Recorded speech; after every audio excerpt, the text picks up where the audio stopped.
Good evening, everybody. Welcome to Century Mile Racetrack and Casino. May I direct your attention to the winner's enclosure with the singing of the national anthem, multi-talented singer and songwriter, Miss Colleen Ray.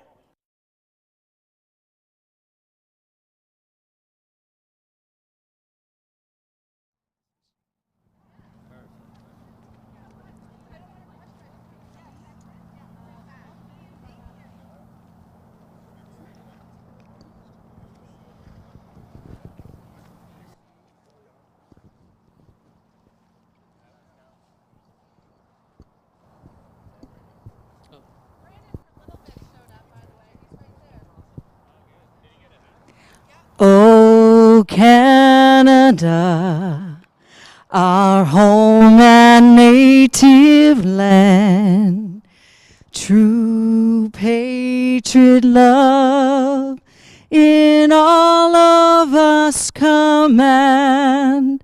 With glowing hearts we see thee rise, the true north strong and free. From far and wide, O Canada, we stand on guard for thee. God keep our land glorious and free. O Canada, we stand on guard for thee. O Canada, we stand on guard for thee.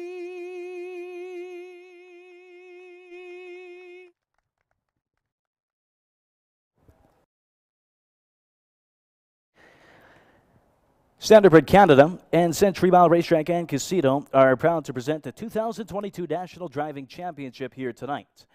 8 drivers from across the country who have earned their spots by finishing first or second in a regional event will compete in 8 races tonight, races 3 to 10, to determine the National Driving Champion and Canada's representative for the 2023 World Driving Championship in the Netherlands, Germany, and Belgium. And let's meet the field of 8 drivers here competing tonight.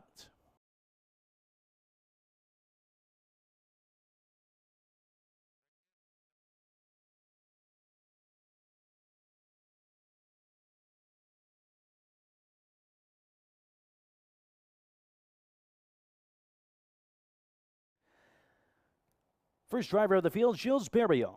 New Brunswick native Gilles Berriot is no stranger to the NDC. He's competed 4 times before, making this his 4th national event. He won the inaugural edition in 2007, finished 3rd in 2009, 2nd in 2011, and 5th in 2018. Gilles is honored with the O'Brien Award of Horsemanship in the 2005 season and 2019. He is the winner of over 5,000 races and over 10 million in purses. Is one of Atlantic Canada's top horsemen, Mr. Gilles Berriot. Next up, competing Pascal Berube, coming from Portneuf, Quebec. Pascal Berube, runner-up in the Quebec Eastern Ontario Regional, is a first-time National Driving Championship competitor. His home track is Hippodrome in Quebec with 2,977 wins and over 10 million in purse earnings. Let's give it up for Pascal Berube.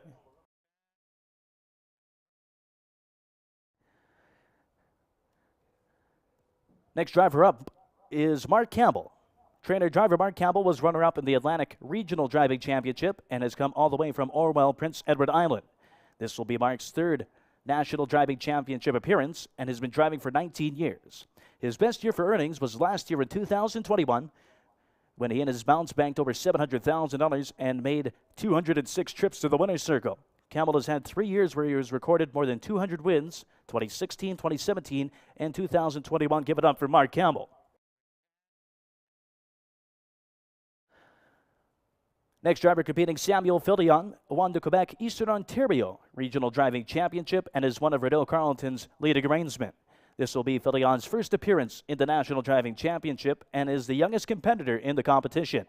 2022 has been his best season yet, with over 157 wins and $1.1 million in earnings. Ladies and gentlemen, Samuel Filion.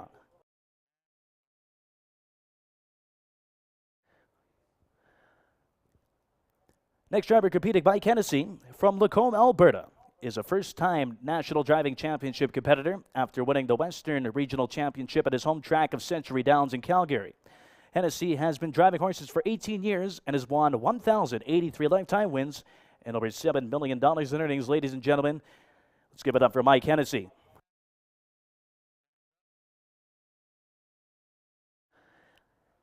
Next up is trainer-driver Dave Kelly, who currently resides in Strathmore, Alberta. This is Dave's first National Driving Championship, and he is one of the leading drivers at Century Downs Racetrack and Casino. Kelly has already doubled up his best season purse-wise with a current tally of over $1.37 million, beating a previous best of $668,000, and his 200 wins has shattered his 2022 total of 122 victories. Give it up for Dave Kelly.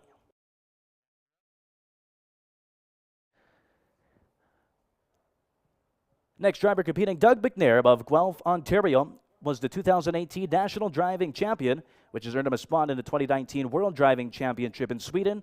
Over McNair's driving career, he has made over more than 24,000 starts and has won more than 4,100 races. Sporting a UDRS just shy of .300, horses he has driven have earned more than $74 million in purses. McNair has been consistent numbers over the years, but the best year he had with respect to earnings was in 2017 when he earned more than $6.5 million and was named Canada's Driver of the Year. He is on pace to passing that career best money mark-wise this season. Give it up for Doug McNair.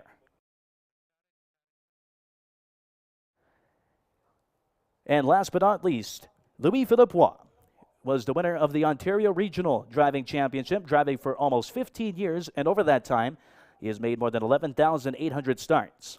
He has visited the winner's circle more than 2,000 times, and horses he's driven has earned more than $35 million in purses.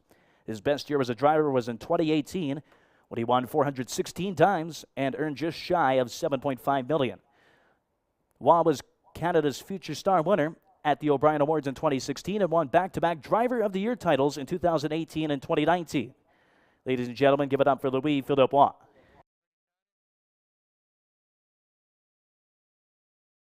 And there's your field for the 2023 National Driving Championship, which kicks off race 3 this evening. Best of luck to all the drivers. Century Mile would like to acknowledge we're on Treaty 6 territory, traditional meeting grounds, gathering place, and traveling out route to the Cree, Saulteaux, Blackfoot, Métis, Dene, and Nakota Sioux. We acknowledge all the many First Nations, Métis, and Inuit whose footsteps have marked these lands for centuries. Once again, the National Driving Championship tonight is presented by Standardbred Canada and hosted by Century Mile Racetrack and Casino. We'd like to thank the following groups for joining us here tonight. ATB Financial of Leduc. Century Mile would like to thank all of the drivers and fans for competing here tonight and watching the drivers compete at the National Driving Championship, once again presented by Standardbred Canada. And we'll get into the changes for the 10-race card we have tonight.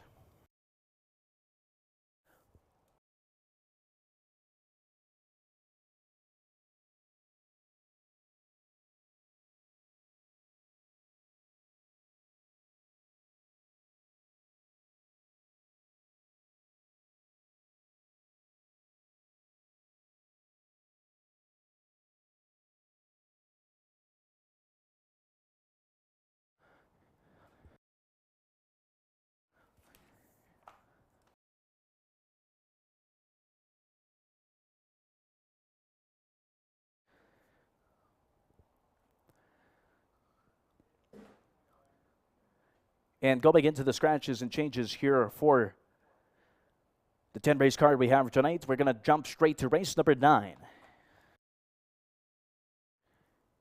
Also eligible, number 9, Sundance Kid does not draw in. Field of 8 for the race number 9. As well as race number 10, also eligible, number 9, Chief Saratoga does not draw in as well. And a field of 8 there for the nightcap. Track condition is good.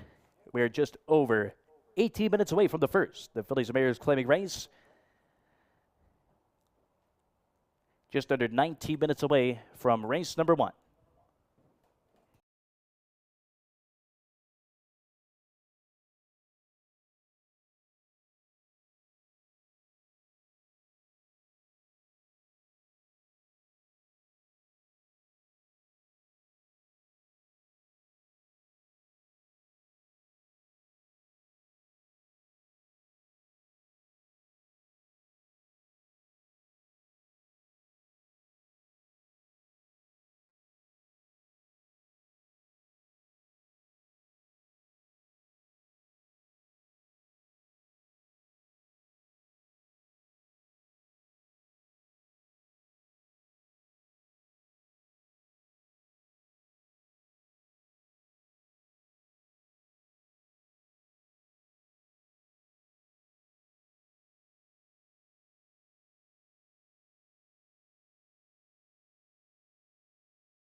Well, good evening, ladies and gentlemen. On behalf of everyone here at Century Mile, we just want to say welcome to the National Driving Championship presented by Standardbred Canada right here in beautiful Edmonton, Alberta, Canada. Good evening, everybody. I'm Peter Lurie from the States. It is my honor to be here tonight with my partner in crime, Mr. Josh Murphy. Josh, thoroughbreds, standardbreds, it doesn't matter. They put us together. Exactly. Yeah, I know, Peter, looking forward to working with you tonight. Should be a great night of racing. Best drivers here, 8 good NDC races. You know, we couldn't have better weather. It's going to be a fun night. It's going to be very, very interesting that what we're dealing with here, because obviously this is a competition, a national competition. For folks who aren't familiar with it, there are all the jurisdictions in the provinces. We have these 8 talented drivers who are going to be battling tonight to decide who represents Canada in the World Championships. Yeah, and we got a lot of stuff going on here, Peter. I mean, only the second day of racing here at Century Mile. A lot of the form coming in from horses at Century Downs. That's an 11/16 mile track. A bunch of new drivers obviously in the mix here. And that's what's going to make it fun from a gambling perspective as well as a fan's perspective on the NDC competition. It's going to be interesting also because obviously there's only been one night of racing so far. Most of the horses, although we do have some ones coming from the other provinces, have been racing on what is a 5.5/8 mile track. So going from that, I would have to say, Josh, to a mile, that's a different way of approaching the race. Yeah, and it's definitely something to consider. A lot of, I think, what people are going to look at, especially people very familiar with the local circuit, are horses who have had some starts over the track on too. That is a mile track for anyone that doesn't know in Lacombe, Alberta, kind of halfway between Century Downs and Century Mile. But yeah, it will be interesting that horses, you know, you're basing their recent efforts off a completely different track size, and that can play a factor here. It's a very long stretch, basically a whole quarter mile. Obviously the introductions of the drivers, and it is a little bit of something for everybody. Some drivers I am not as familiar with. Gilles Barreau, very, very talented driver coming in from the East Coast. Yeah, and I think that's what makes it fun here is guys that we don't get to watch every day who are very talented in their own right and are very good at their local circuit. Now we're getting to mix them with a couple of our regulars, Dave Kelly, Mike Hennessy, and then some of the guys that, you know, Doug McNair, Louis Philippe, people very familiar with the Woodbine circuit, Mohawk Park over there. And that's what I think is the best part about this competition. You know, all these good guys racing together. And with the way the draft was done, it's, you know, really gives everyone as fair a chance as possible. I'm pulling for my man, Mike Hennessy, but I'm going to say good luck to all of the drivers coming out here. We have a third member of the broadcast team who will be on throughout the afternoon. Former driver James Jungquist. James, you and I, we have worked together before, but it's a pleasure to have you on the broadcast. I'm pumped to be here for the National Driving Championship presented by Standardbred Canada, hosted at the beautiful Century Mile Racetrack and Casino. I'm loving life here, and you know what, guys? I don't think it gets any better than this if you're a horse racing fan. I have to agree with you, James. It's going to be a tremendous night of racing. Really quickly here, the points. It's an interesting way they're doing it. But in the event, and we hope this does not happen, in the event a horse is a late scratch, you also get, I believe it's 5 points. So you're not out of it if your horse is scratched. Yeah, they have precautions in place for a late scratch. I mean, that's why we have the also eligibles, but obviously at this point they are scratched. So if something did happen, the driver would still get points.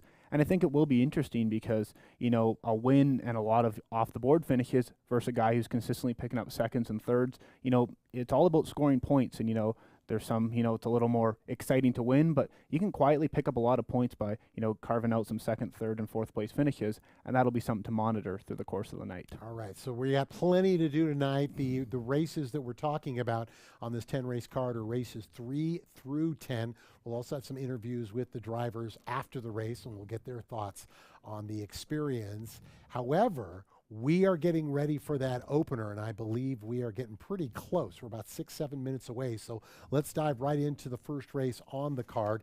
This race coming up, essentially, these are Pacers, Fillies and Mares, $9,000 claimers, a field of 5, and I know, Josh, you and I seem to like the same horse.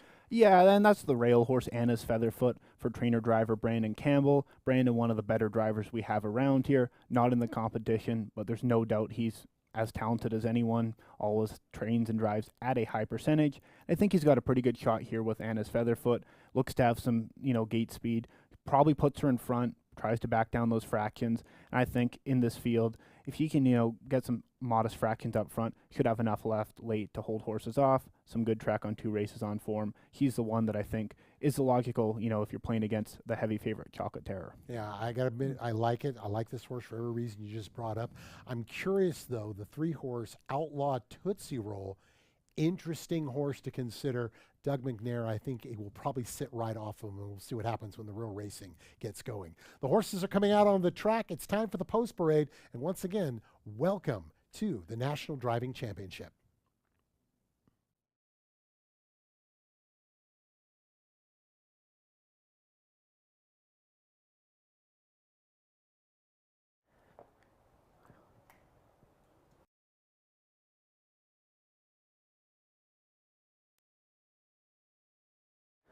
And here come the horses on parade for race number 1 here at Century Mile. It's for fillies and mares with the claiming tag $9,000. Field of 5 for race number 1.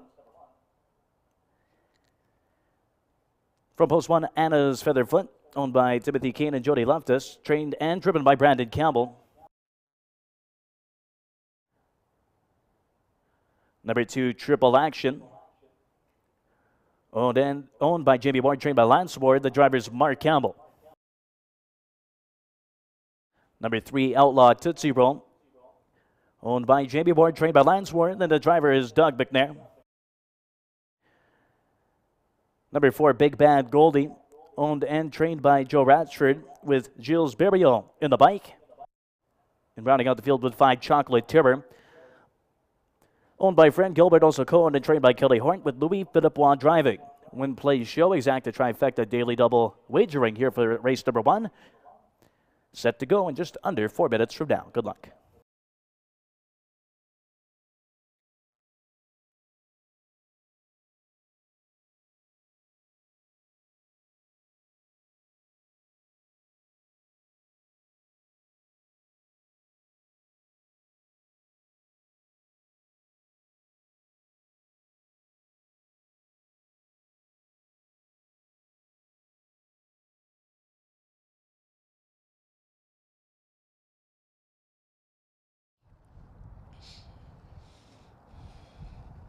Hey everybody, welcome back. I am trackside with the sitting elected president of the Alberta Standardbred Horse Association, Mr. Don McDougall. Don, we have an amazing event here tonight. What do you think it means for Alberta horse racing and for the horse racing in general to be able to be out here at this facility? It's awesome to have James. We've been trying for a couple years, and we are lucky to be up here at Century Mile. It's beautiful track, beautiful clubhouse. We were hoping to have it, but COVID kept kicking us, and we couldn't quite get things done. And we really wanted to have this event up here when we had a chance to have fans and everybody here. So awesome for Alberta racing and to show off this beautiful facility. Absolutely, and we have 2 local guys in the competition, Dave Kelly, Mike Hennessy. Dave is actually your trainer, so what do you think of the chances of our local guys, and are you a little bit biased in your choices? Oh, I'm not so sure I'm biased, but I mean, both of them, between Dave and Mike. Dave trains for me. Mike's driven a few horses for me, too. I know them both well. I've known them for quite a long period of time. A little bit different style. Mike tends to be a little bit more aggressive, where Dave's a little bit more off the pace, so you'll see a little bit different strategies out of them, but both fantastic drivers. You know what it's like on nights like tonight, James. It really comes down to your draws and how everything, trying to map out races, looking at a program and a whole bunch of new different people and stuff. Throw the program out and go by feel. That was what you're famous for, wasn't it? Absolutely, it was. That's why I'm standing here right now, Don. Anyway, we both had a chance to look at this race quick before it came out. We both glanced over our shoulder. A little surprised my pick, Big Bad Goldie, is as low as it is. My thinking behind it is your trainer, Dave Kelly, said Gilles Berriot is so smooth that he makes silk look rough. So that's the one I've gone with. What do you pick here in the first race? What do you like, sir? No, I like the same one. Big Bad Goldie was one who always appreciated the mile track. Struggles a little bit in the turns, so to be able to get her up here on this facility, she's down pretty low compared to what she looked for. If I didn't like Joe so much, I might have some money in the claiming box, and he might not have her after that. But no, she's a real tough mare on these kind of tracks, and she'll love the big stretch. So I think you're on to once in a while, what do they say, even a blind squirrel finds an acorn, James? I think you found one here. Absolutely. You know what? I've even done a little bit of homework, and I'm very awake today, so I'm going to get out of the way. We'll let the next voice you hear be track announcer Dylan Beardy.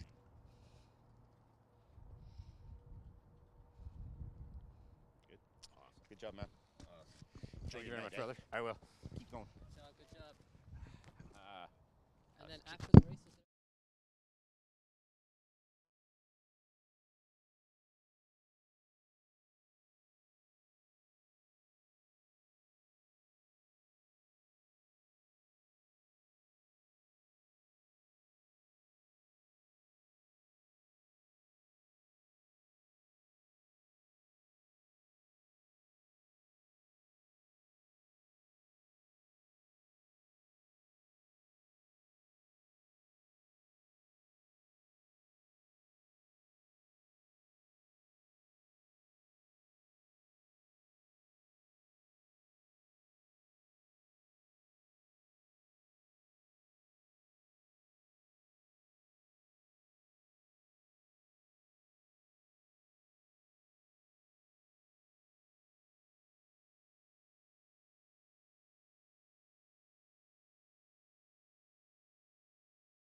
Hey, ladies and gentlemen, your attention, please. Number 5, Chocolate Terror, returning back to the paddock for a quick adjustment.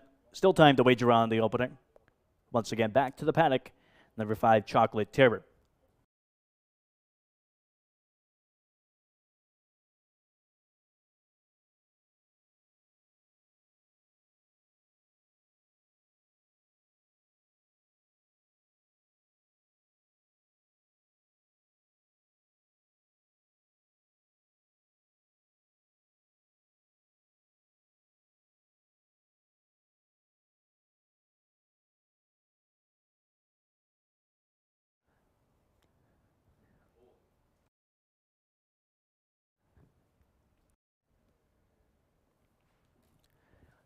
Starter calls the Pacers. This is your final call to wager on race number 1.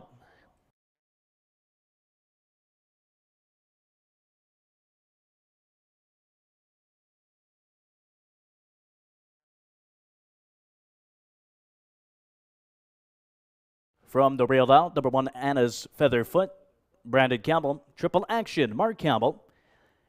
Outlaw Tootsie Roll, Doug McNair. 4, Big Bad Goldie, Gilles Barillon. And 5, Chocolate Terror, Louis Philippois.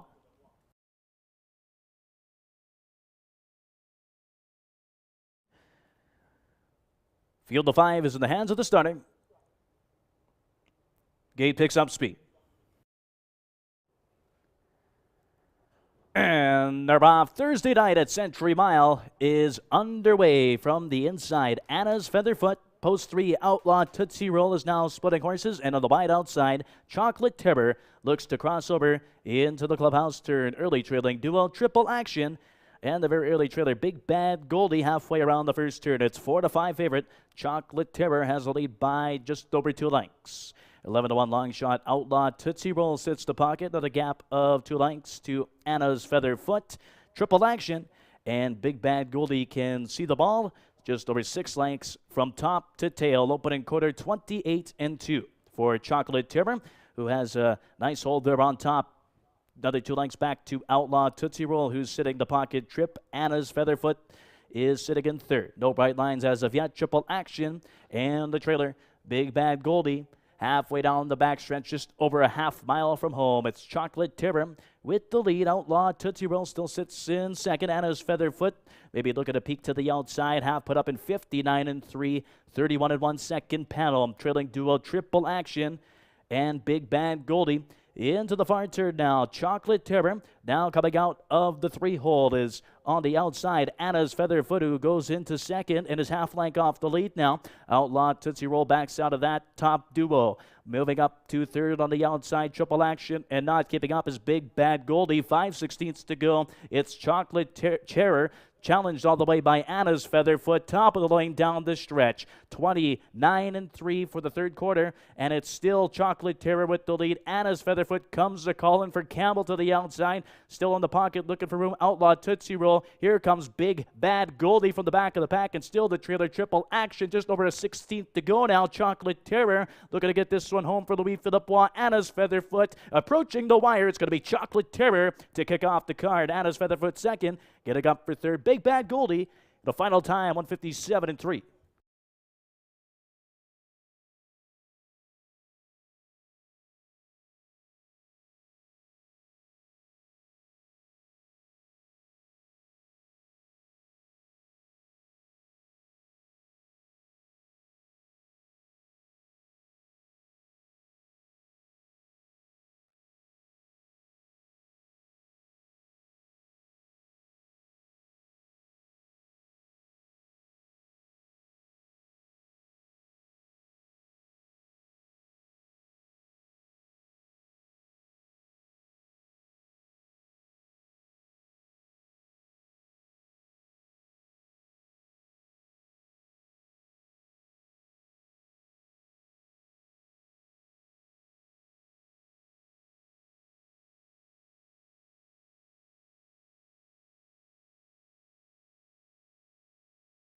Unofficial winner, number 5, Chocolate Terror. Second, number 1, Anna's Featherfoot. Finishing third, number 4, Big Bad Goldie. And 3, Outlaw Tootsie Roll, finishing fourth. 5, 1, 4, and 3 is the unofficial result from race number 1.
And now into the winner's enclosure. Winner of the first race here at Century Mile, number 5, Chocolate Terror.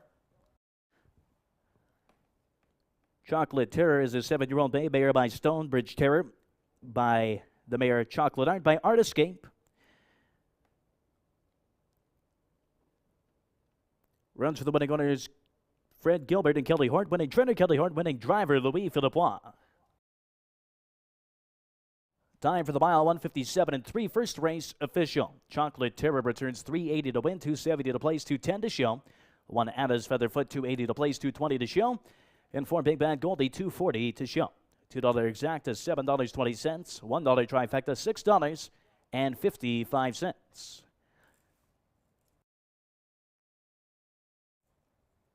And that's all she wrote from the opener here at Century Mile race number 2. Coming up, we have a field of 6. Second leg of the early daily double. First leg of the early pick 4. Run down from the first. 1 Anna's Featherfoot second. 2 Triple Action fifth. 3 Outlaw Tootsie Roll fourth. 4 Big Bad Goldie finishing third. And 5 Chocolate Terror the race winner. And top down 2, 5, 4, 3, and 1 from the opener.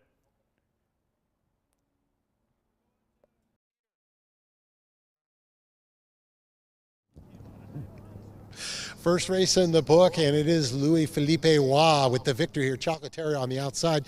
Was the plan all from the beginning to get right out there on the front end?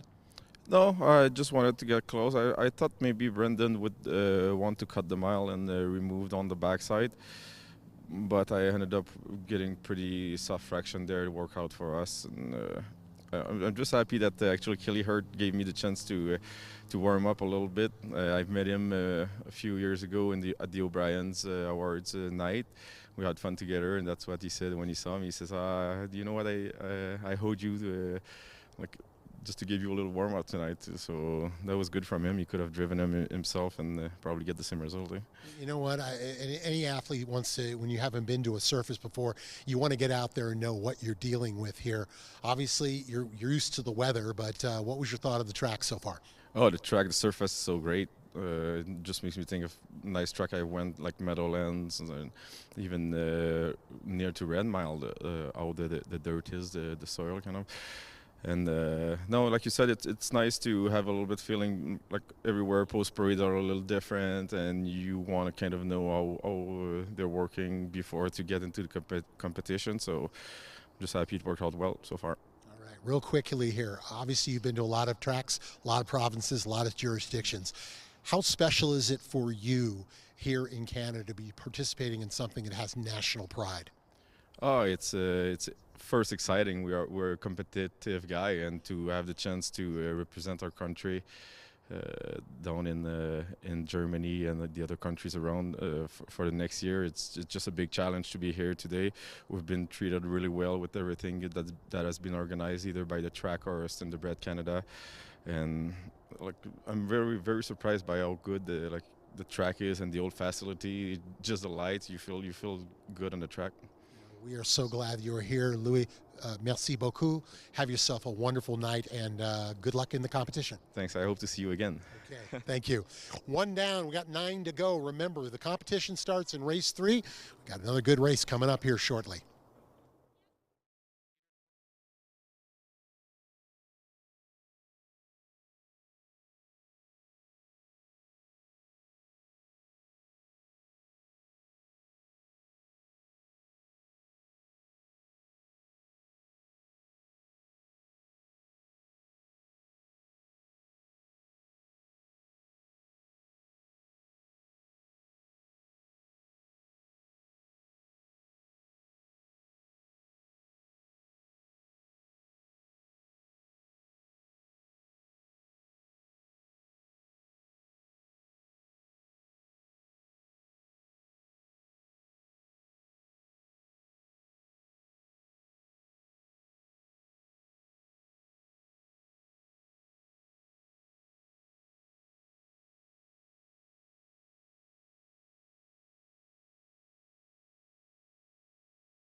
Here, they're about to go.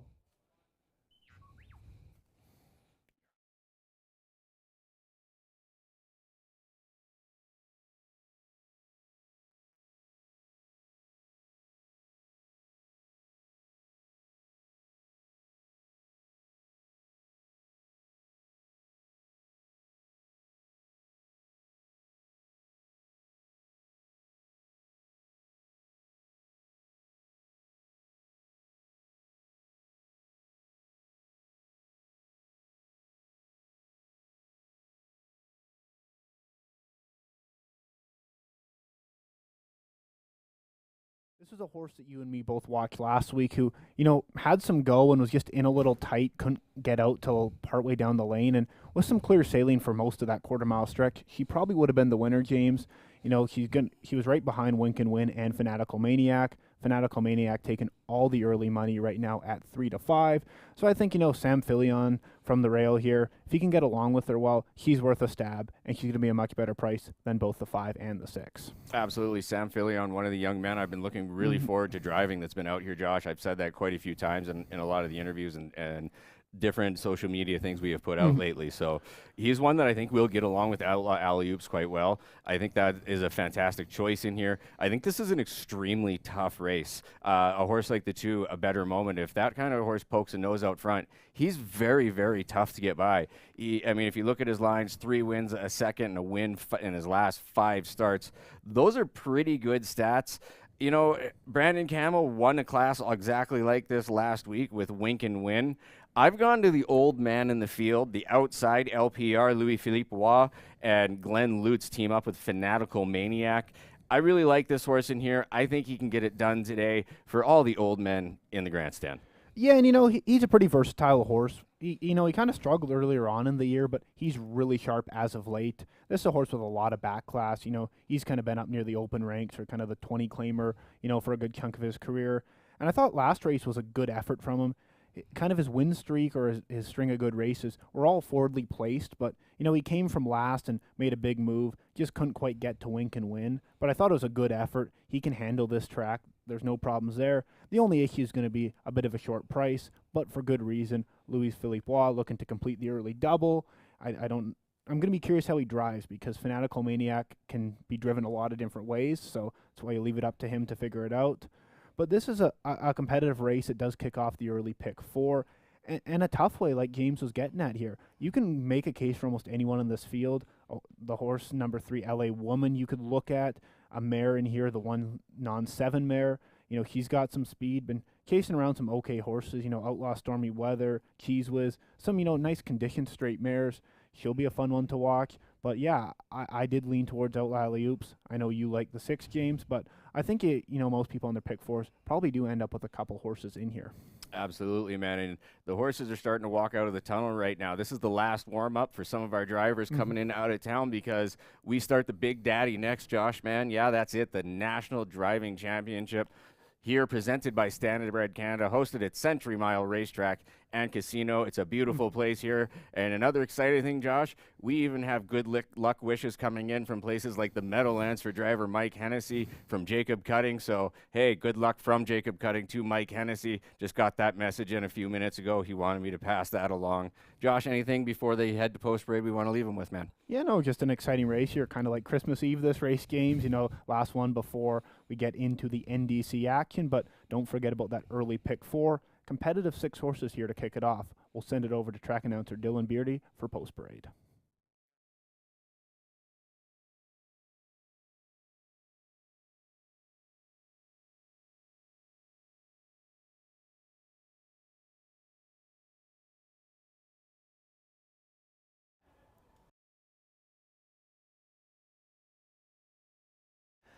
And here comes the horses onto the main track for the post parade race number 2 here at Century Mile. It's a clipping event for $9,000 and up. For the purse of $7,300, here's the field of 6 for race 2. Number 1, Outlaw Alley-Oops, owned by Willie Whitechapin, also co-owned and trained by Joe Ratchford with Samuel Filion driving. Number 2, A Better Moment, owned by Dr. Fred Kruzlenicki, trained by Robert Saberman with Pascal Berube.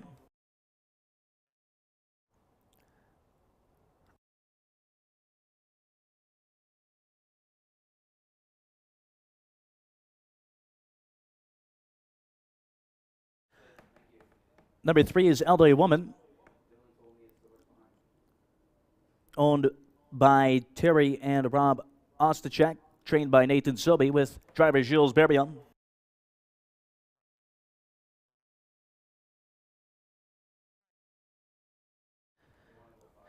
On parade now is the 5 Wink and Win, owned by Raymond Henry and Jody Loftus, trained and driven by Brandon Campbell.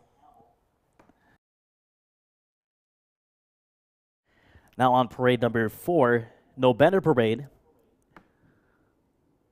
owned by William Andrew, also co-owned and trained by Jerry Houdon and driven by Doug McNair.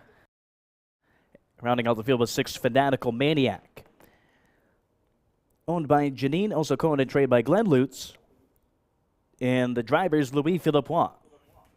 Win, play, show, exacta, trifecta, superfecta. Pick 4 wagering begins in race number 2.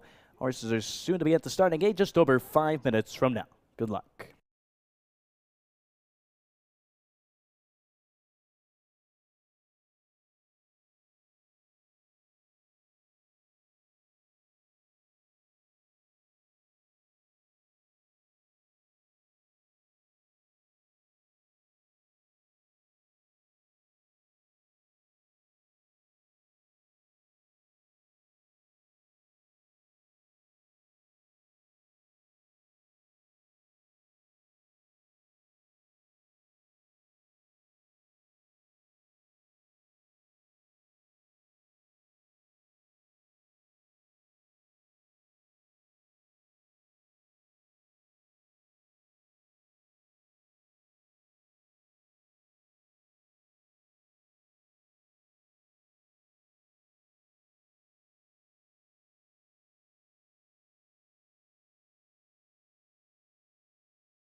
Countdown clock is on. This is your final call to wager on race number 2.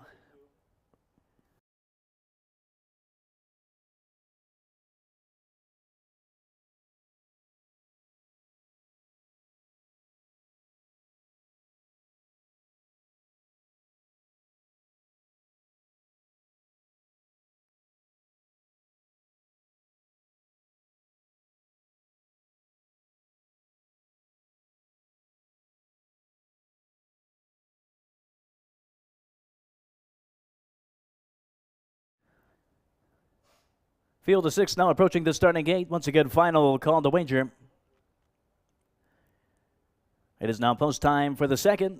From the rail out, Outlaw Alley-Oop, Samuel Fillion. 2, A Better Moment, Pascal Berube. 3, LA Woman, Jules Berrio. No Better Parade, Doug McNair. Wink and Win, Brandon Campbell. 6, Fanatical Maniac, Louis Philippois. Fields in the hands of the starter.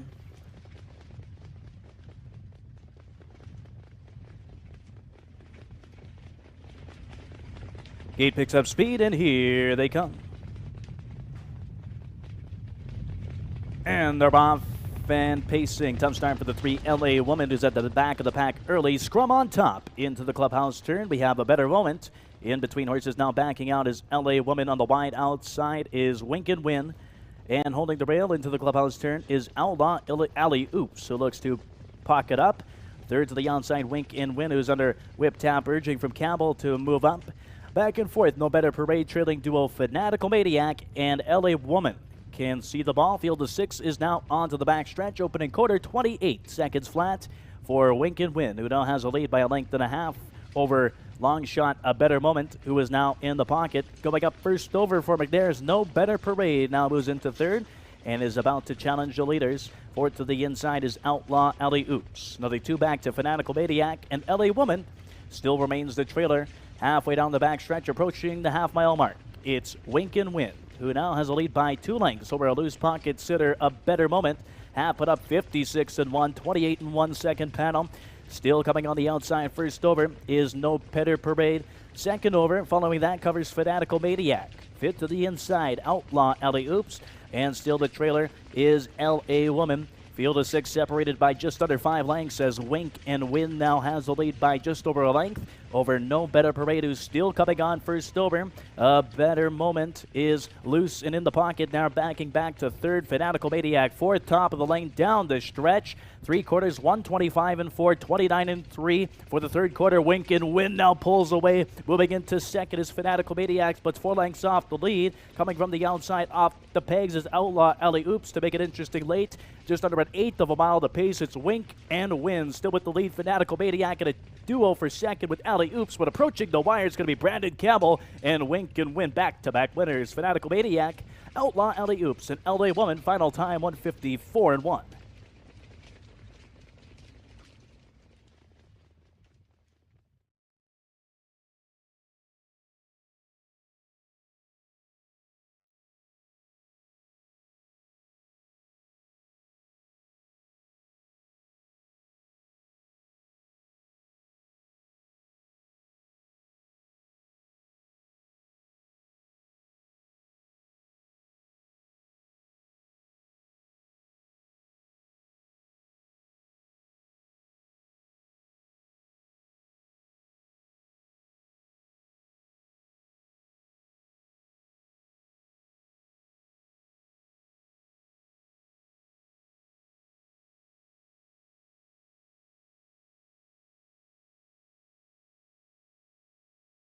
Unofficial winner, number 5, Wink and Win.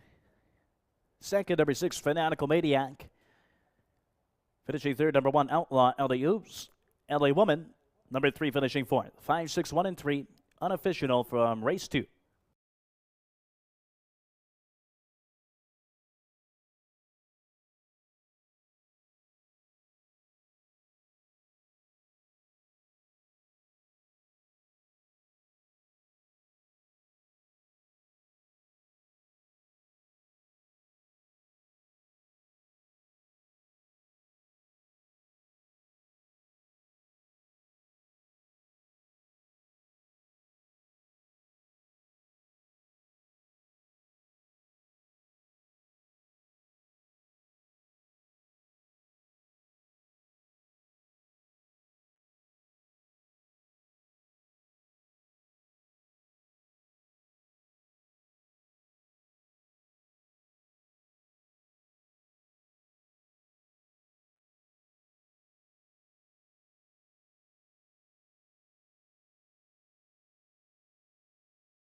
And now entering into the winner's enclosure, winner of race number 2 here at Century Mile, number 5, Wink and Win. Wink and Win is a 5-year-old bay gelding by Wake and Atcha out of the mare Jill's Suitor by Matt Scooter. Bred in Castor, Alberta by Nancy Tamblin, runs for the winning owners Raymond Henry and Jody Loftus, winning training driver Brandon Campbell. With a new lifetime mark of 154-1.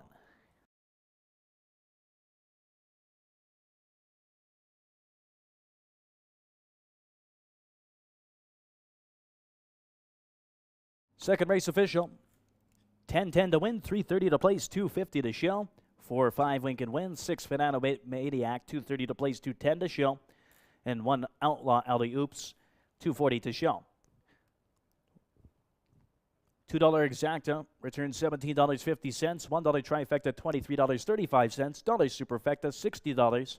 $2 early daily double 5-5 returns $13.50.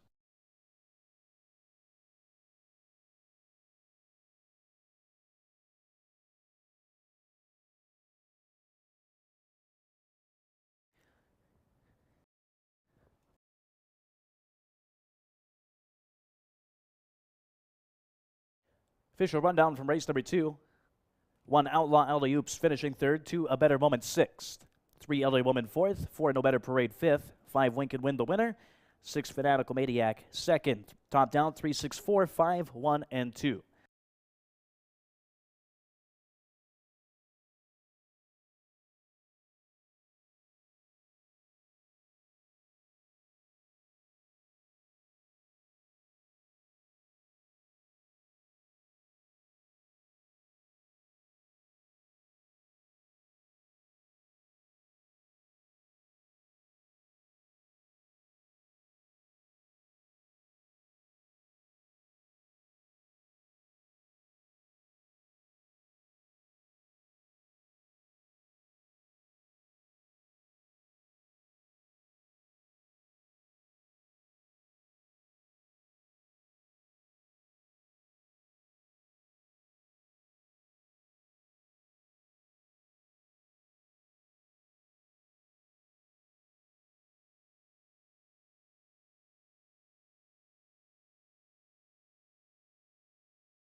Welcome back, everybody, here to Century Mile in Edmonton, Alberta, and the first of our National Driving Championship races presented by Standardbred Canada. Coming up, these are Pacers, fillies and mares, non-winners of 5 or non-winners of $35,000 lifetime. Obviously, this is a very serious race for the competition because the points are on the line. And I think Louis-Philippe Roy, I'm paraphrasing what he said, it's going to be fun. It's about nation's pride, but it's also very, very serious competition for these guys, and they're all taking it very seriously. Yeah, I think, everyone's kind of friendly with all the lead up, the, charity ride at Little Bits they did today and, for a nice steak dinner last night. But there's no friends once you get out on the track, Peter, and I think now kind of the competitive juices are flowing, so that'll be good to watch here. We're taking a look down here in the paddock. All the early money's going to the number 2, Gaydon Riley. But I know, Peter, both you and me were on the same horse, the 5, Gold on the Horizon. Gold on Horizon, it just to me looks like a mare that is on the way up. And when I say that, it's all about times. It's all about the speed indexes for me. This is a horse that seems to be moving in the right direction. By far has one of the top numbers in the group. Mike Hennessy, Lightning Mike, I feel like he's such a good guy, but he is a fierce competitor, and I think he wants to set the record straight right now. West is the best. Yeah, and I think he's got a really good shot to do that. This mare, the last couple times he's been in these condition claiming ranks, he's won. 2 starts ago, he was in at this level, 4 to 5, won comfortably. You can drive her on the front end like Phil did 2 back, or you can come from off the pace. So I think Mike's got a few different options with her. And I think he even beat the Open 9 mares. You see I Will Do It and Anna's Featherfoot. You saw Anna's Featherfoot race decently in the first race on the card tonight. So I think Gold on the Horizon does hold a bit of a class edge, and I love 4 to 1. What do you do with the 4 Mataki? Brandon Campbell sending out a horse that they can make the lead if they need it, but they can also sit. And considering this horse has not been on a mile oval since August at the track on 2, I'm curious to see where the rider Barrio will be putting this horse early in the race.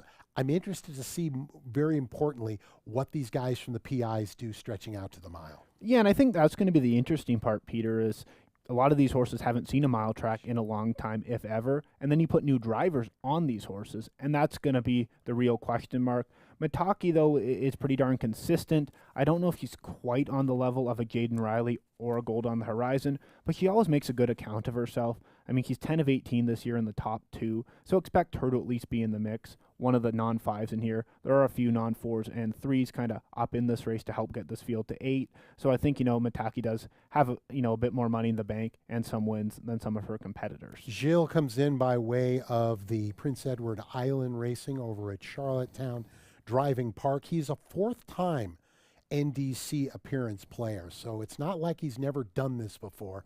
He's a veteran of that area, and obviously he's expecting a big opportunity. The problem that comes up here to me, does he make the lead with this one? You look at horses like the 7, YV Angels Envy, in a qualifier, jumped over here at the Downs on October 29th, and really seemed to be a good spot for them. Also, I tend to wonder, is the 8 Eyes on the Prize, is this a horse that you think, drawing the outside post on a mile track, it's not impossible to make the lead?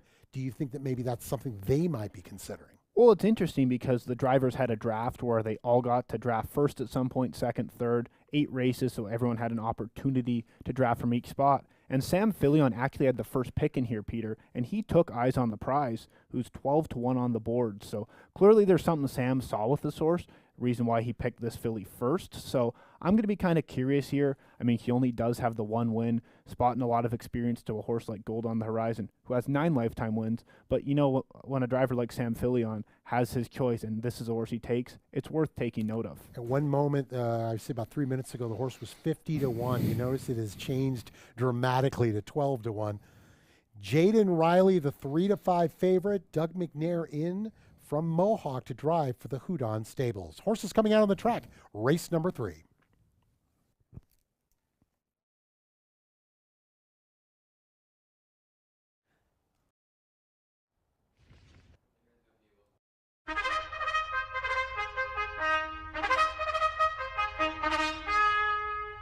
And here comes the field of 8 onto the main track post-parade race number 3 here at Century Mile. First leg of the National Drivers' Championship is for fillies and mares, nominators of 5 races or nominators of $35,000 lifetime. $5,400 purse. Here's the field of 8.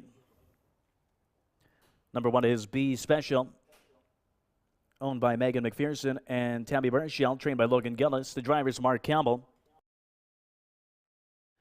Number 2 is Jaden Riley, owned by Monica Hudon and Denise Andrew, trained by Jerry Hudon with driver Doug McNair. Number 3, Do No Harm, owned by Donna Wise, also co-owned and trained by David Lamont, and the driver is David Kelly. Number 4 is Mataki, owned by Jody Leftis, trained by Brandon Campbell with driver Gilles Berriot. Number 5 is Gold on the Horizon, owned by Ken Hansen, also co-owned and trained by Phil Giesbrink. The driver is Lightning Mike Hennessy. Number 6, Who's Stolen Mona, owned and trained by Kelly Ducharme. Louis Philippois drives. 7, YV Angels Envy, owned by Christopher Lambie, trained by Kelly Ducharme with driver Pascal Berube. Rounding out the field with the 8, Eyes on the Prize, owned by Pick 6 Stable, trained by David Kelly with driver Samuel Filion. Win, play, show, exacta, trifecta, superfecta, Pick 3 wagering begins here. Race number 3. Field of 8 will be at the starting gate just over 5 minutes from now. Good luck.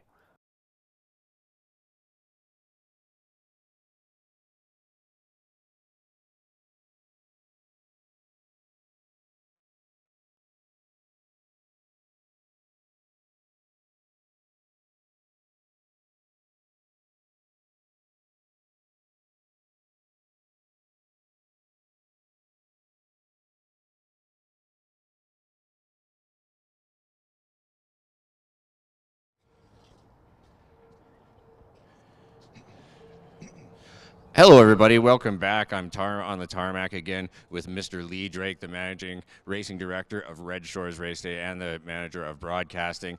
Mr. Drake, thank you very much for joining us and taking this long trip out here. Well, thanks very much, James. It's a pleasure to be here. Century Mile is an absolute beautiful property, and you know, it's just a special night tonight with all the drivers that are here. A deep, talented field. We got quite a fan zone here beside us as well.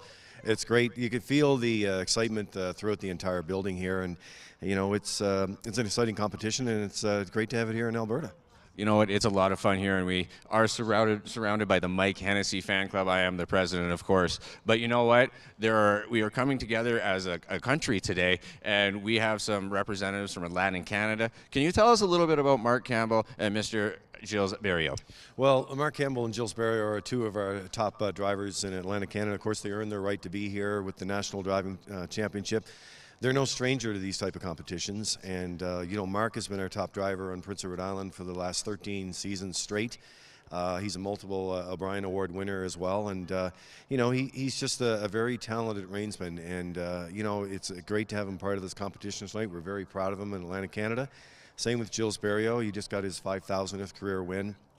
He's a multiple-time winner as well with the O'Brien Awards, and no stranger, as Peter was saying just a few minutes ago, no stranger to these type of competitions. So, you know, we're well represented in Atlantic Canada, and we're here tonight, and we're looking forward to the great competition, and leg 1 is on the track right now. Absolutely, and speaking of representation, not just your normal guys, Dave Kelly also a lot of ties back to the Maritimes. I think he's got a decent shot tonight as well, so what do you think of Dave's chances, or who's your pick in here? Well, you know what, it's really tough. I'm glad you mentioned Dave because, yes, Atlantic Canada, you know, well represented here tonight. And Dave is a talented driver. He's been showing that year in and year out, especially here in this circuit as well. So I think he's got a shot in here. You know, but we're leaning with, you know, Mark Campbell and Gilles Berriot. It's a deep, talented field of drivers. And as I said to you earlier, you know, it comes down to the stars, and that's the horses. And if they get the right horses and the right trip here on this beautiful mile track, you know, we're going to see a great competition, and anybody can win it, that's for sure. And it's so long. The competition is long throughout the night, so you don't have to win everyone, as you know, and you can collect the points as you go, and you know, it could come down to that final race. Awesome. Thank you very much, Mr. Drake, for coming out and supporting us here. Hopefully we show the rest of the world how good our Alberta horses are. Oh, you know what? It's a fantastic night. Thank you, James, for having me, and it's great to team up with the team here with Peter and Josh and Dylan, and you're doing a great job here at Century Mile, and it's a pleasure to be here. Thank you. Awesome. Well, I'll get out of the way. I'll let it go up to track announcer Dylan Bearday, and he can take over the racetrack.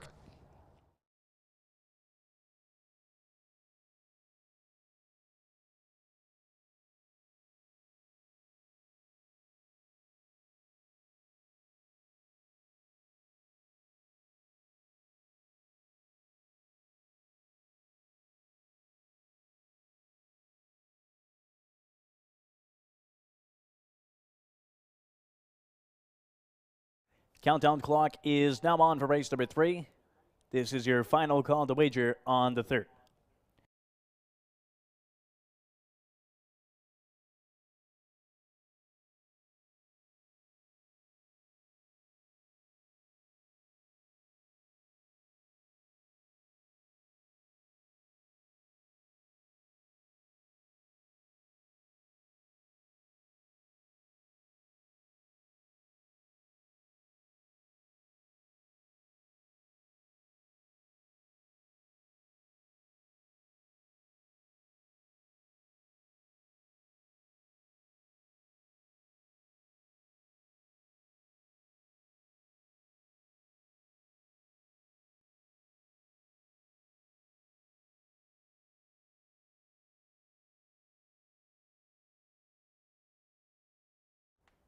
Starter calls the Pacers. For race number 3, it is now post time.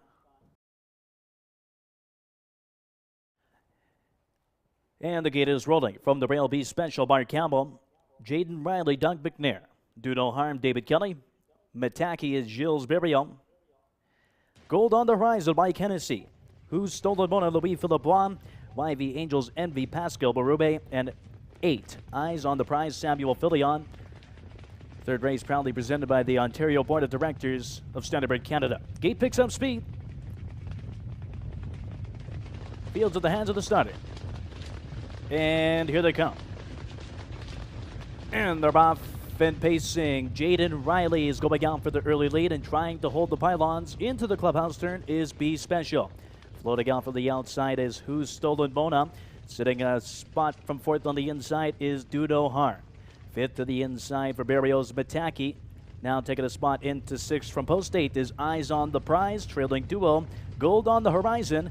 And YV Angels Envy can see them all over 12 lengths off the lead. 3 to 5 favorite. Jaden Riley and Doug McNair have the lead. Opening quarter, 29 seconds flat. Sitting the pocket trip is B Special. Another length and a half back to third. That's Do No Harm.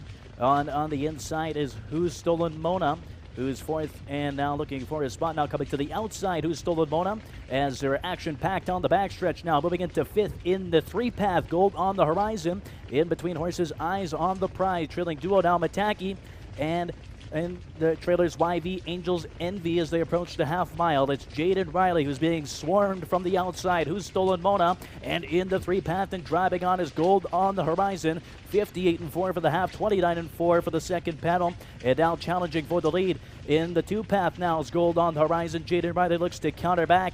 Still in a loose pocket there is B Special, and now losing covering there is Who's Stolen Mona. About to go 3 wide is Eyes on the Prize. Up the rail, Do No Harm. Trailing duo Mataki and YV Angels Envy. They're slugging it out on top. Gold on the Horizon on the outside, and Jaden Riley top of the lane down this stretch. 3 quarters put up 126-4. That's a 28 third quarter, and now taking the lead on the outside for Hennessy. Gold on the Horizon, who clears by a length and is still coming back on the inside. Jaden Riley flying from the back for Barrio is Mataki. In between horses, Do No Harm, just over a 16th to pace, and fighting back is Jaden Riley. Goes Gold on the Horizon. Coming in between horses is Do No Harm, approaching the wire. Jaden Riley gets it. Tight photo for second, Mataki, and Do No Harm finishing fourth. Gold on the Horizon, and a final time 156-3.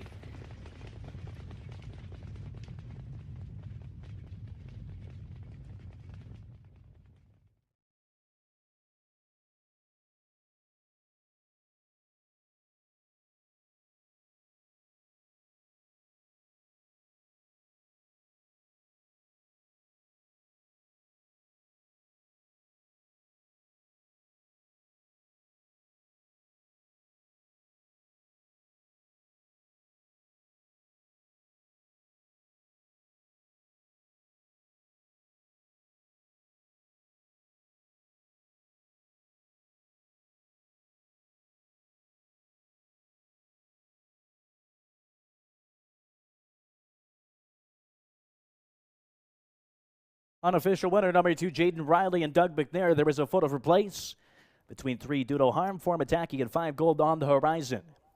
Photo for places 2nd, 3rd, and 4th.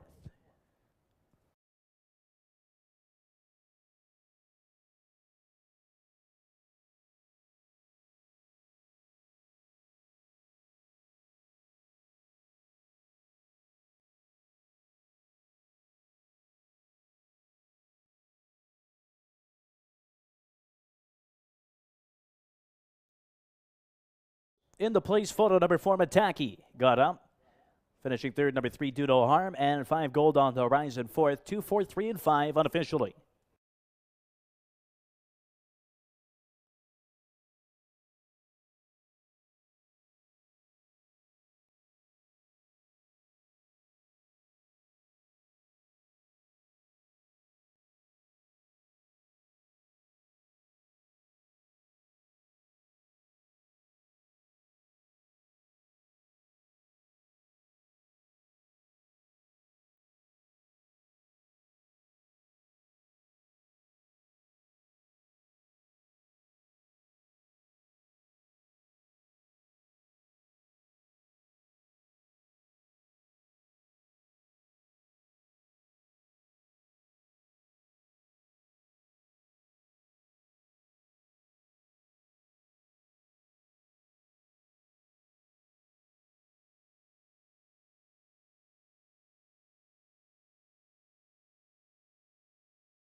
You're now entering into the winner's enclosure. Winner of the 3rd race here at Century Mile. Leg number 1 of the National Driving Championship. Number 2, Jaden Riley. Jaden Riley is a 5-year-old bay mare by Lambretta. Out of the mare Blinken, you miss it by Mach 3. Bred in Manitoba by Corey and Dianabani. Runs for the winning owners Monica Hudon and Denise Andrew. Winning trainer Jerry Hudon. And winning driver Doug McNair. Once again, 3rd race here at Century Mile, presented by the Ontario Board of Directors of Standardbred Canada. Final time for the mile, 1:56 and 3. 3rd race is official. Jaden Riley, 3:20 to win, 2:60 to place, 2:40 to show. 4, Mataki, 7:40 to place, 4:20 to show. 3, Dudo Harm, 4:30 to show. $2 exacta returns $18.70. $1 trifecta, $55.25. $1 superfecta, $67.35.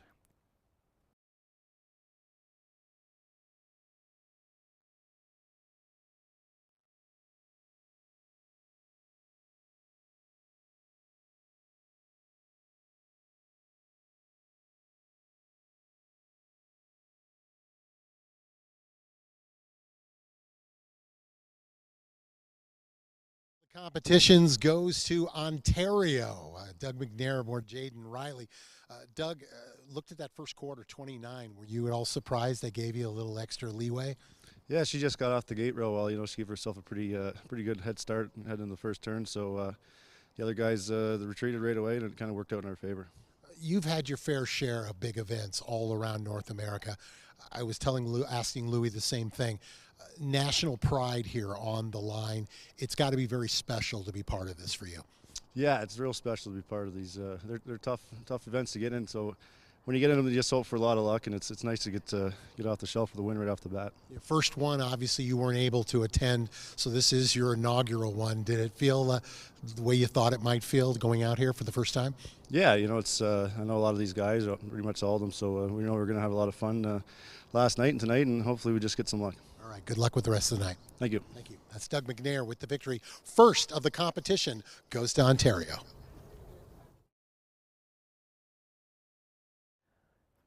And the official rundown from the race, number 3, number 1, B Special finishing 7th, 2, Jaden Riley, the race winner. 3, Dudo Harm finishing 3rd, 4, Mataki 2nd, Gold on the Horizon finishing 4th, Who's Stolen Mona 8th, 7, YV Angels Envy 6th, and 8, Eyes on the Prize 5th. Top down, 7, 1, 3, 2, 4, 8, 6, and 5.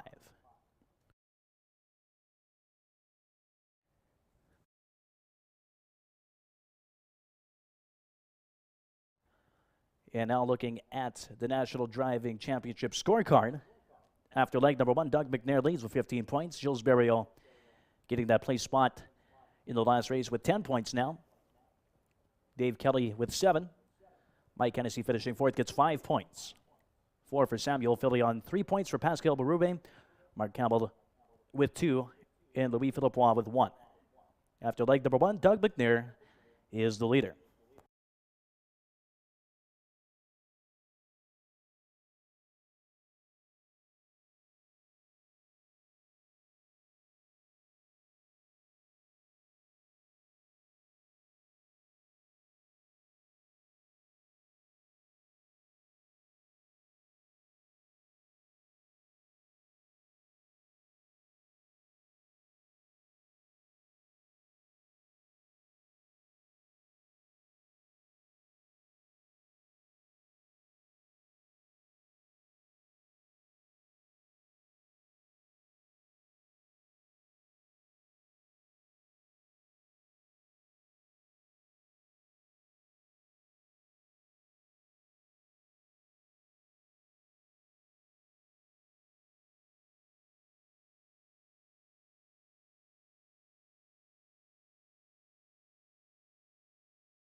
Welcome back, everybody. 9 minutes to post. Race number 4 here on our competition for, I guess you would say national pride is concerned here. And it looks like Ontario is struck first.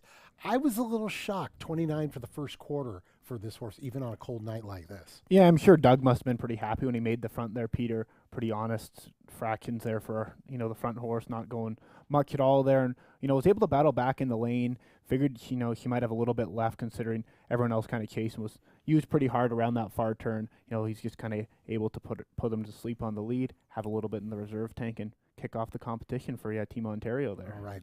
Let's head down to the paddock. We got horses down there. Pacers claiming 5,000 group here as a non-winners of 901 in their last 3 starts. That, my friends, is a condition. As far as the race is concerned, I'm not shocked at all that Oriental Express is the current 2-5 favorite here. Doug McNair looking to go back to back here, coming off what was a nice, easy victory here, coming home in the final quarter in 29-1. I bring this up because, as you and I just spoke earlier, I think you have to pay close attention to the horses that at least have some experience on this track from last week. Yeah, and Oriental Express, I believe a lot of people have called the one tap-in of the competition here. She, on paper, looks to be 1-2-5 as she is on the board. Won this exact same condition as a huge favorite last week. And, you look back on her form. I mean, she was racing the Fillies and Mares preferred 3 starts ago. I mean, chasing around the best mares we have in the province. Now she's in for the bottom mares claiming price of $6,000. It's a huge drop in class, and she showed it last time, winning very easily. The Brinsley Brook and Lutz Barn doesn't play around. She's right back in here. I think I kind of questioned the drop last time, gave me some red flags, but she looks so good with Doug McNair. If he can get Oriental Express home, he's going to have a stranglehold on this competition early. 6 horse for Brandon Campbell, a very consistent horse. Came in last time out in that common race and did hit the board, although if you believe in the speed indexes from Trackmaster, not one of the strongest, but definitely deserves a look. I'm a little surprised, 5-2 on the line and currently at 8-1. Yeah, it doesn't really look like they have a clear second choice with Oriental Express taking all that money. One horse I wanted to quickly look at, Peter, was the 2 Treasure Horizon, coming off the qualifier for Dave Kelly. This is a horse that's in here on the non-winners 1,001 in 2022. No price tag attached, which I found interesting. He does have some back class, and clearly the Dave Kelly barn wants to protect this mare. I know on her day she's much better than this field. It's hard to really know how ready she is, but the back class, no price. I think there might be something there. Okay, Lightning Mike Hennessy gets the call. Horses are coming out onto the track. 6 minutes to post for leg 2 of this competition.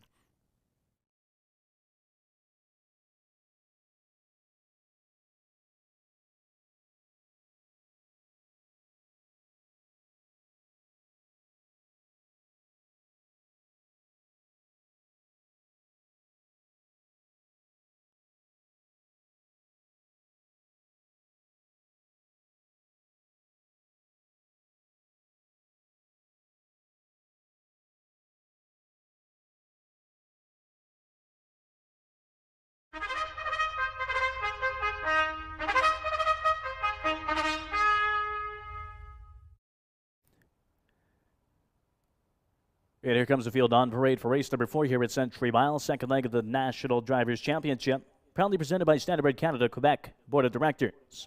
4th race tonight is for claiming $5,000, non-winners of 901 in the last 3 starts, or for Fillies and Mares claiming $6,000, non-winners of 1,001 in 2022. Here's the field of 8, purse of $4,800. Number 1 is Oriental Express, owned by Harvey Yeager, trained by Brinsley, Brooking Lutz, and Doug McNair drives. Number 2, Treasure Horizon, owned by Pick 6 Stable, trained by David Kelly, with driver Mike Hennessy. Number 3, Digging a Trench, owned by Jamie Ward, trained by Lance Ward, with driver Mark Campbell. Number 4, True Crime, owned by Megan Cameron, also co-owned and trained by Brent Boder, with driver Samuel Fillion. Number 5 is Santa Rio, owned by Jamie Boyd, trained by Lance Ward, with driver David Kelly. Number 6, Stylo Milo Haas, owned by Jody Loftus, trained by Brandon Campbell, with driver Pascal Berube. Number 7 is Rural Art, owned by Tyler Redwood, also trained by Tyler Redwood with Gilles Berrion. Running out the field with 8 Jedi Tricks. Owned by Sandor Jazai, also co-owned and trained by Brent Boder. And the driver is Louis Philippe Watt. Win, play, show, exacta, trifecta, superfecta, daily double wagering here, race number 4, third leg of the early pick 4. Once again, fourth race is proudly presented by the Standardbred Canada Quebec Board of Directors. Horses will be at the starting gate in just over 5 minutes from now. Good luck.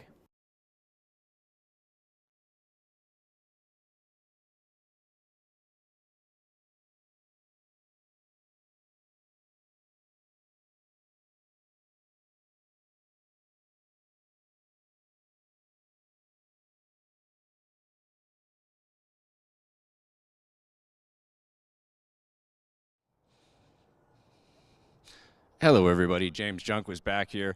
I'm joined by a special guest at this time. This is Gentry Van Ball. Proud of myself. I got it right, Gentry. Terrible thing. You are the marketing and guest services manager here at the Century Mile Racetrack. You know, great event here. What does it mean to have this event here recently after opening?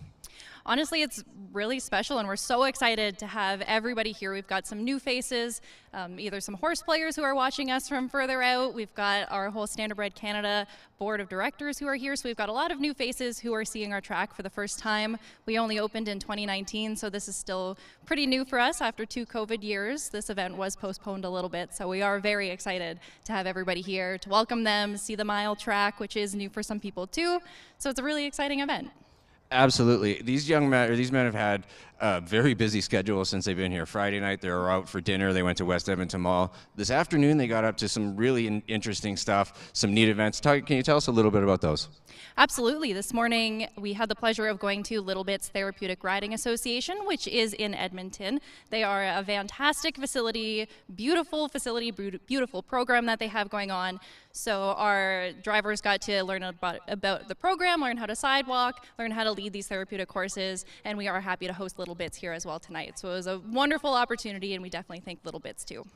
Well, I want to thank you all kinds of bits for that little bit of information. And you know what? I'm going to get out of the way really quickly because I'm a little bit late. Dylan Beardy, please take us through post-parade.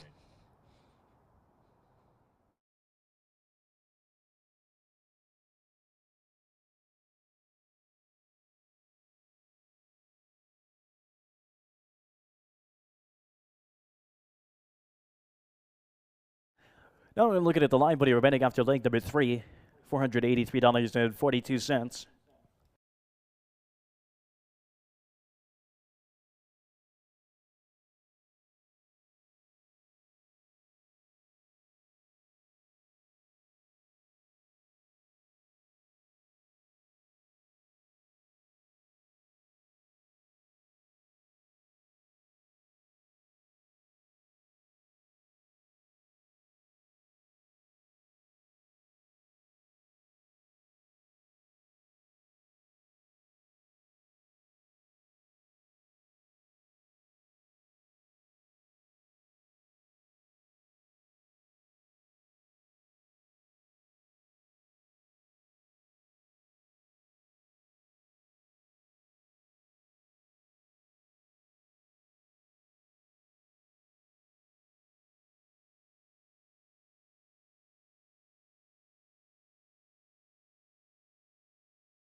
Countdown clock is on. This is your final call to wager for the 4th. Second leg of the National Drivers' Championship.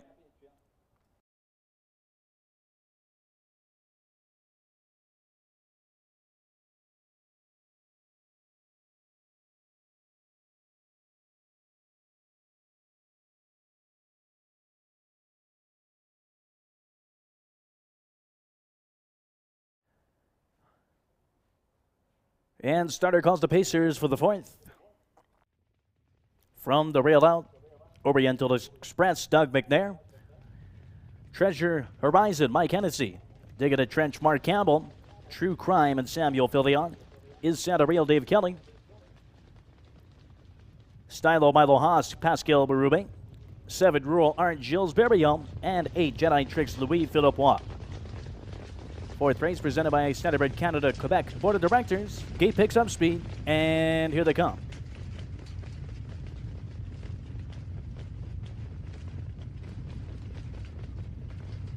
And they're off and pacing from post 3. Digging the trenches, going on for the early lead. From post 6 on the outside, Stylo, Milo Haas looks to cross over into the clubhouse turn.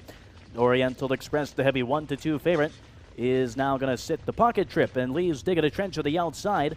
Uncovered, Treasure Horizon is on the inside 4th. Another gap of 2.5 to True Crime is back in 5th. Is Santa Real. Trailing duo, Rural Art and Jedi Tricks can see the ball onto the backstretch now as they approach the opening quarter in 28-3. Stylo, Milo Haas has the lead for Berube.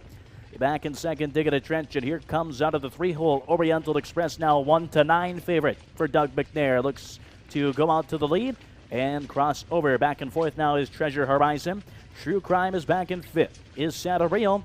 Rural Art and Jedi Tricks, their single file halfway down the backstretch. Just over a half mile from home now. Oriental Express has the lead over Stylo, Milo Haas. Digging a Trench still sitting in 3rd with Treasure Horizon looking to go to the outside. First over is True Crime. 58 seconds for the half. 29-2 second panel. And to the outside first over now is Treasure Horizon from 4th. Following that cover, True Crime. Up the pylons is Santa Real. On the outside, 3rd over Rural Art and Jedi Tricks. Past the 5/16. It's Oriental Express with a nice hold by McNair on top. Stylo, Milo Haas still sitting the pocket. Under a full-out drive to keep up. There's Treasure Horizon first over. And 4th to the inside is Digging a Trench. 3 quarters, 129-1. 31-1, 3rd quarter, top of the lane down the stretch. Oriental Express still has the lead. Popping the pocket is Stylo. Milo Haas trying to get up the rail, Digging a Trench. Flying from the back on the outside is Rural Art. Under 1/8 of a mile the pace. It's all Doug McNair and Oriental Express. Back in second, Stylo, Milo Haas approaching the wire. Sweeping the early double is Doug McNair and Oriental Express. Stylo, Milo Haas, tight foot over 3rd between Rural Art and Jedi Tricks. Final time on 57-4.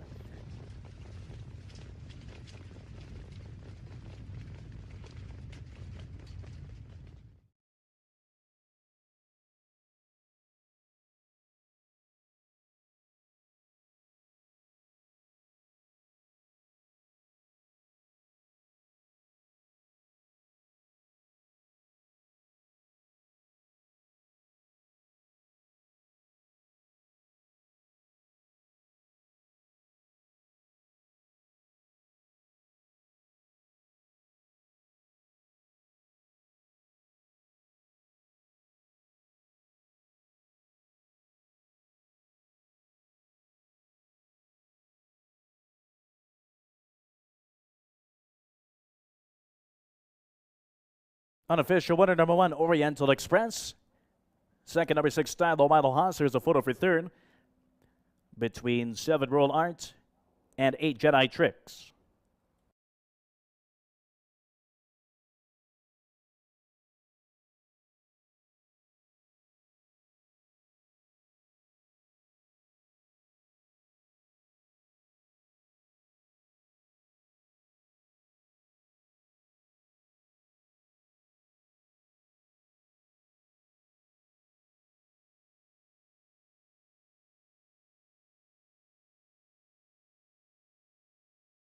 In the show photo, number 7, Rural Art. Finishing 4th, number 8, Jedi Tricks. 1, 6, 7, and 8 unofficially.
And now entering into the winner's enclosure. Winner of the 4th race here at Century Mile, number 1 Oriental Express. She's a 5-year-old bay mare by Mystician, out of the mare China Art by Arts Place. Bred in Saskatchewan by Larry Hansen, runs for the winning owner Harvey Yeager, winning trainer Brinsley Brooking Lutz, winning driver Doug McNair. Sweeps the first 2 legs of the National Drivers' Championship. Once again, 4th race proudly presented by Standardbred Canada Quebec Board of Directors. 4th race official, Oriental Express, 210 across the board. 6 Style by the Haas, 480 to place, 290 to show. And 7 Rural Arts, 790 to show. $2 exacta returns $6.60. $1 trifecta, $48.25. $1 superfecta, $120.45.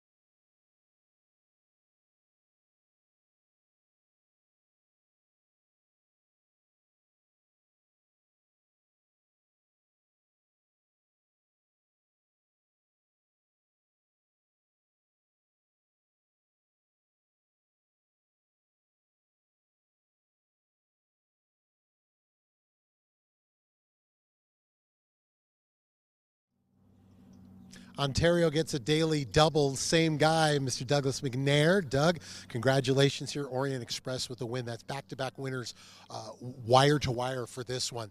Did you get any special instructions, or did you just think, you know what, why mess with something that works? Yeah, I just wanted to make sure I kept her out of trouble in the first turn, because on paper she clearly looked the best. I had 3 or 4 people telling me that was a great selection, and I was just lucky enough to pick her. You and I were just talking as far as the competition, and it is a competition. Now it gets interesting, because even if you've got a horse that you think, okay, well, I maybe can't win, but I definitely want to pick up those points, because it's going to get tight towards the end. Yeah, I mean, it's a long way from over. There's a lot that's going to go on in this tournament from now until the end. So, but like you said, I really got to focus on picking up the pieces and try to get chunks with horses that I probably shouldn't, and that's how you win. All right. Did you hear that? Oh, that's Mohawk. They're going crazy right now, saying congratulations. Thank you. All right. We got to talk to a couple of gentlemen here, the gentlemen that are representing the Quebec Board of Directors here for Standardbred Canada. I want to make sure I'm getting your name correct, sir. I'm going to let you say it, because I don't want to mess it up. Yeah, okay. You can say very. First time here at Century. So far, it seems like the drivers are loving it and having a good time. How say you as far as your experience so far? You know what? Through in Canada, to all the organization, and for us, the board of directors from Standardbred Canada, it's a pleasure to be here, and I hope everybody is going to be happy with the ending of that tournament. Richard, we were talking about national pride as far as the drivers are concerned. I think you would have to agree, win, lose, or draw, this is something that Canadians should be excited about, not only the drivers, but also everybody who likes to play and enjoy Standardbred racing. Yeah, it's like the big show for the country, and especially for Quebec, because we have 3 drivers coming from the same city. So it's very exciting to see Pascal Bérubé, Samuel Filion, and Louis-Philippe. Sorry for Louis-Philippe, he's from Ontario right now, but he was born in Quebec, from Montjoly. So.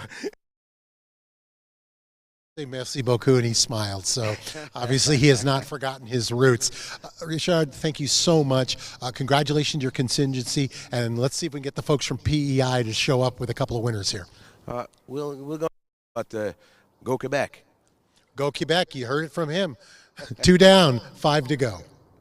Thank you.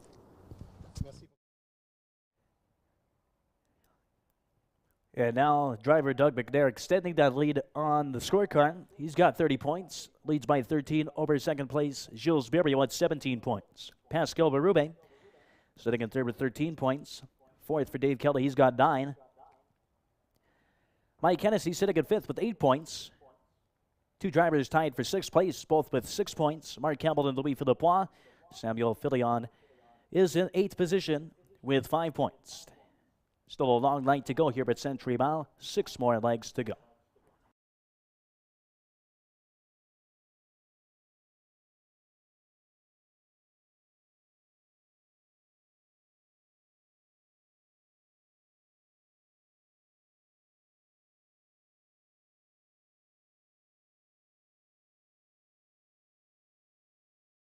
Official rundown from the 4th. Oriental Express, the race winner. Treasure Horizon 6th. Digging a Trench 5th. 4 True Crime 8th. 5 is Santa Real 7th. Stadler Milo Haas 2nd. Rural Art 3rd. And Jedi Tricks 4th. Top down 1, 6, 5, 8, 7, 2, 3, and 4 from the 4th.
Welcome back, everybody. The National Driving Championship presented by Standardbred Canada. Peter Lurie alongside my partner in crime here, Josh Murphy.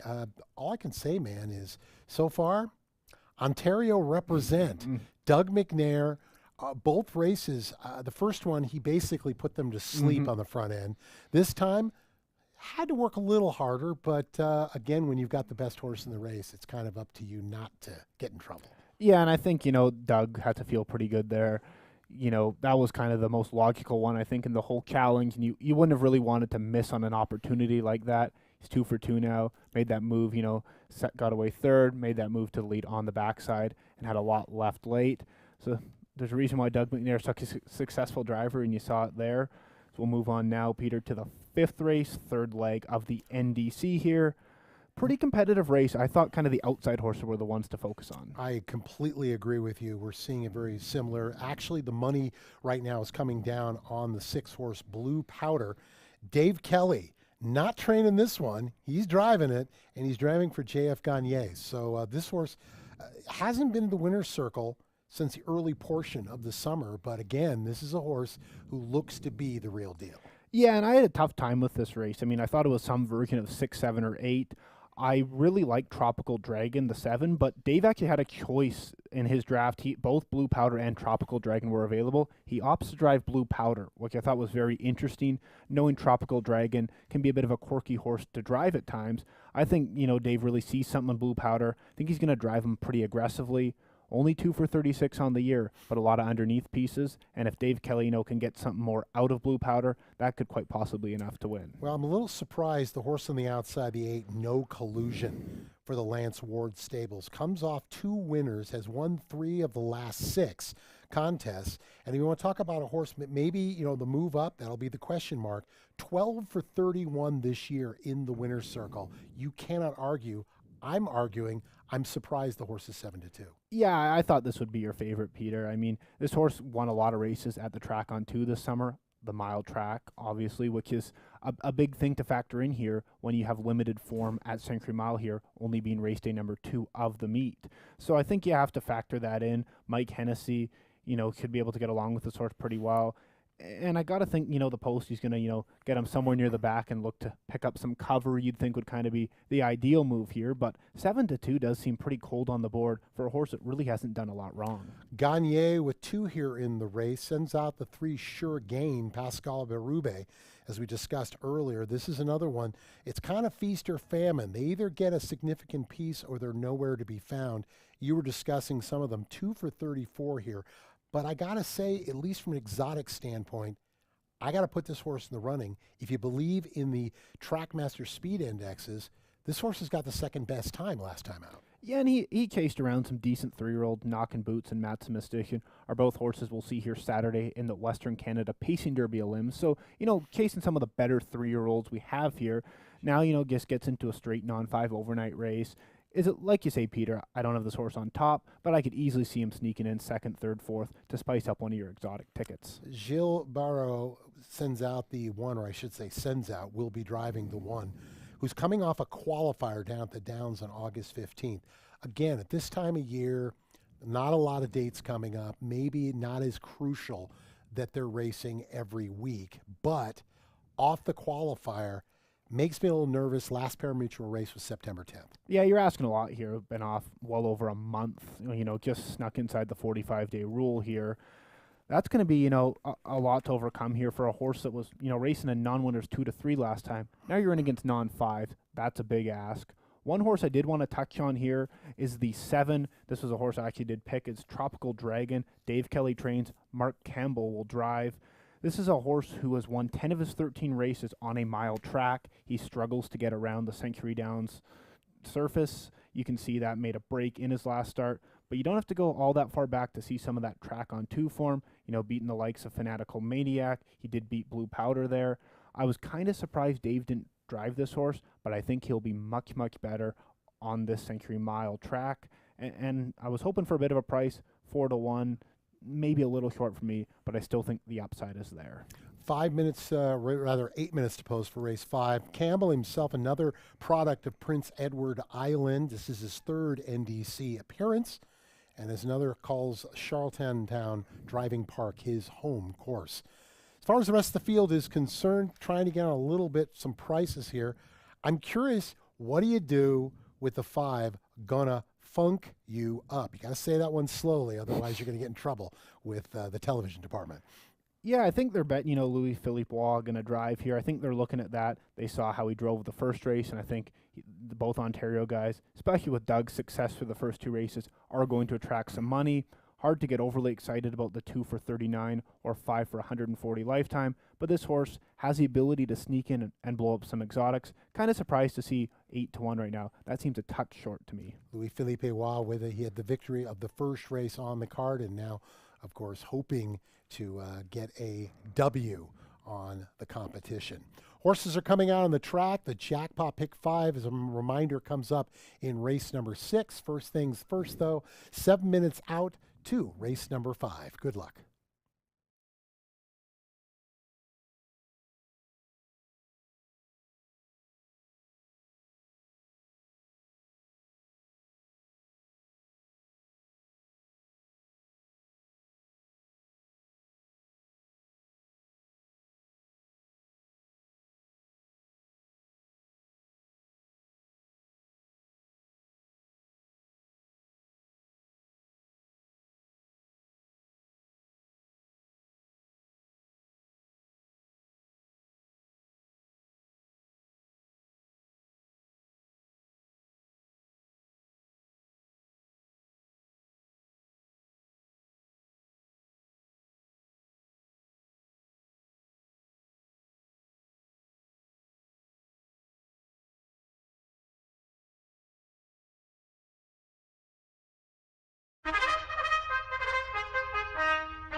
And here comes the field on parade for race number 5 here at Century Mile. Third leg of the National Drivers' Championship, proudly presented by Standardbred Canada Atlantic Board of Directors. 5th race tonight is nominators of 5 races, or $35,000 lifetime, $7,900 purse. Here's the field of 8. Number 1 is I'm an Open Road, owned by Dr. Fred Kruzalnicki, trained by Robert Samberman, with Gilles Berriot driving. Number 2, Keeps Getting Better, owned by Robert Jones, trained by Nathan Sobey, with driver Samuel Filion. Number 3 is Sure Game, owned by J.F. Gagne and Peter Van Segelen, as well as Carl Warner, trained by J.F. Gagne, with Pascal Berube. Number 4 is Sub-Zero, owned by Robert Soder, also co-owned and trained by Brent Boder, with Doug McNair driving. Number 5, Gonna Funk You Up, owned and trained by Kelly Ducharme. Louis Philippe Waugh drives. 6 is Blue Powder, owned by Peter Van Segelen, also co-owned and trained by J.F. Gagne. David Kelly drives. 7 is Tropical Dragon, owned by Mike Dix, also co-owned and trained by David Kelly, with driver Mark Campbell. Rounding out the field with 8, No Collusion, owned by Lance and Sean Ward. Lance Ward trains and Michael Hennessy drives. Win, play, show, exacta, trifecta, superfecta. Race number 5. Third leg of the National Drivers' Championship, just over 5 minutes away. Good luck.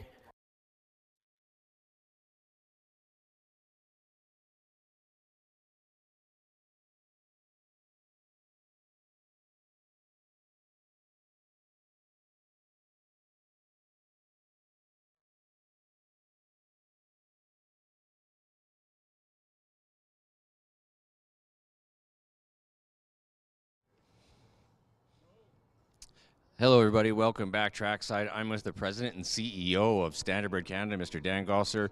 Thank you very much for joining us today at the facility. The weather has cooperated for us. What do you think of our facility and Edmonton in general?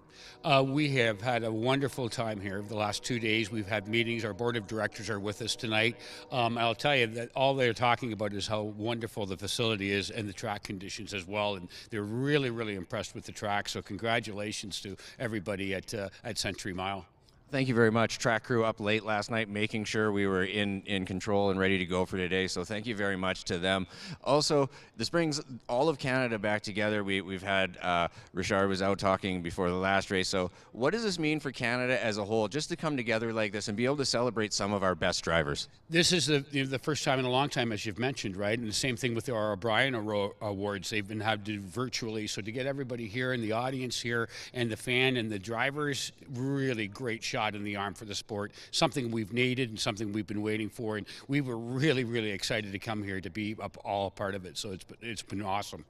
Absolutely, you know, and we were able to talk to everybody from across Canada. We got everybody's opinions on the drivers coming in, whether track size would pay a difference and blah, blah, blah. Do you think the track size has made any difference in the way the guys are driving tonight, especially the Eastern Canada drivers early in this competition? I think it makes it more challenging for them for sure, but it's very much more exciting as well. So I think it works really, really well for this competition. And the exciting piece of it is that they are competing to go to the Worlds in August in Berlin. So there's a lot at stake and really a lot of excitement for all the drivers and for the sport itself in Canada.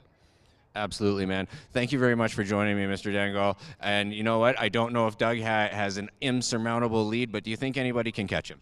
I'm sure that the night's young. I think anything can happen in this game, as you know. So, absolutely. Absolutely. The night is young, and I am going to get out of the way. Send it up to track announcer Dylan Beardy. Thank you all very much.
Countdown clock is on for the fifth. Final call to wager.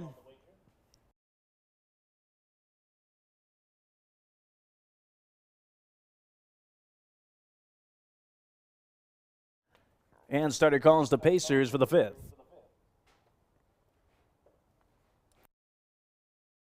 From the rail out, I'm an open road, Jules Berrion. 2 keeps getting better, Samuel Filion. 3 sure gain, Pascal Berube. 4 Sub-Zero, Doug McNair. 5 Gonna Funk You Up, Louis Philippe. Blue Powder, Dave Kelly. 7 Tropical Dragon, Mark Campbell. 8 No Collusion, Mike Hennessy. Fields in the hands of the starter.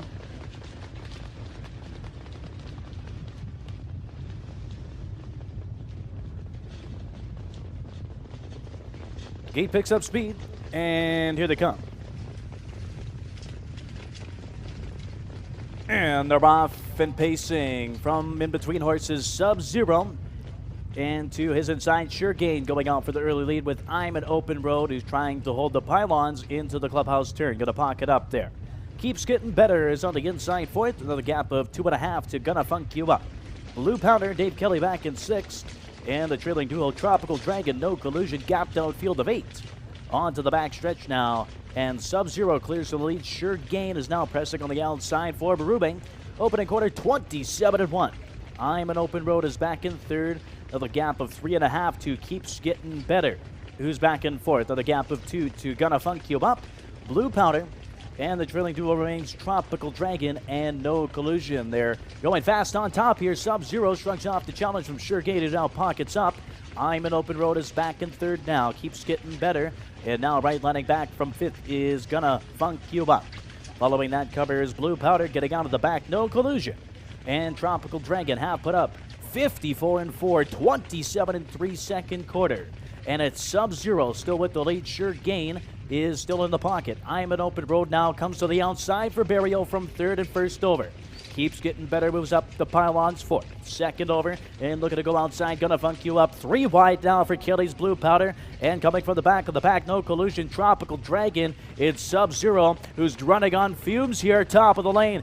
Down the stretch, 3/4, 125-2, and on the inside, it's Sub-Zero with the lead, but here comes Dave Kelly and Blue Powder in the middle of the track. It's No Collusion to Mike Hennessy on the wide outside fence. Blue Powder now collars Sub-Zero on the wide outside, No Collusion. Nobody coming from the back of the pack. It keeps getting better, still up the pylons, under a 16th now, and it's still Blue Powder and Sub-Zero. He's still there's where coming down to the wire, Blue Powder.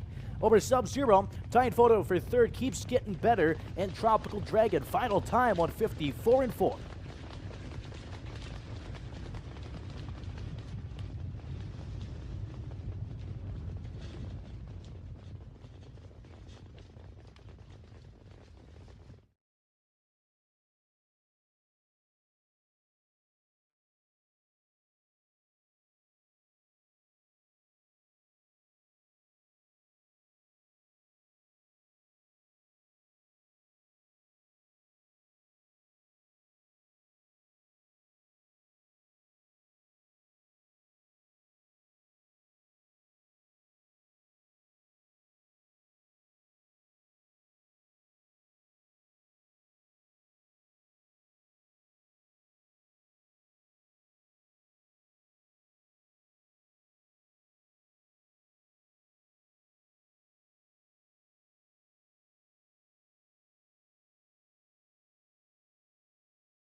Unofficial winner, number 6, Blue Powder.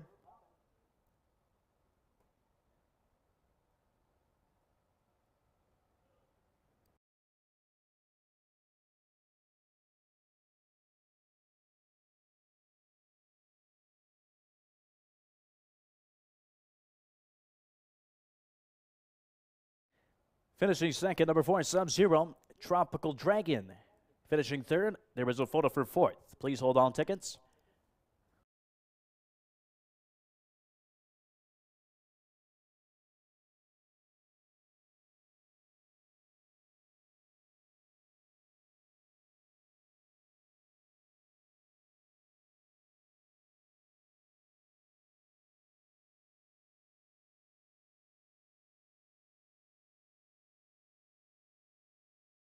And in the fourth place, photo number 2 keeps getting better. 6-4-7-2 unofficially.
And now entering into the winners enclosure, winner of the 5th race, 3rd leg of the National Driving Championship, number 6, Blue Powder. Blue Powder is a 5-year-old brown gelding by Blue Burner. Out of the mare Cami Fasolassi, due by Cami Best. Runs for the winning owners Peter Van Seglin and winning owner trainer J.F. Gagne, winning driver Dave Kelly.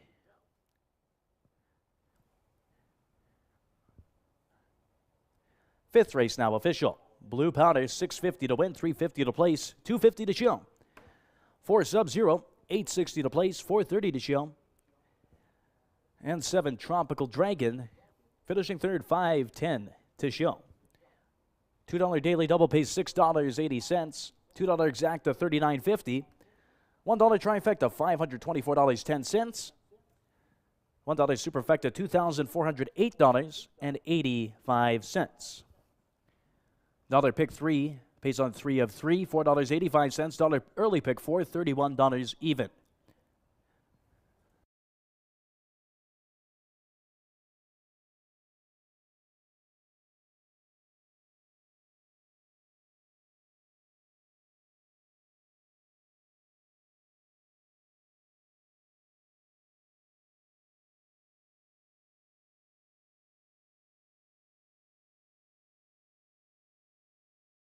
You're now going to throw it down to Peter Leary with the winning connections.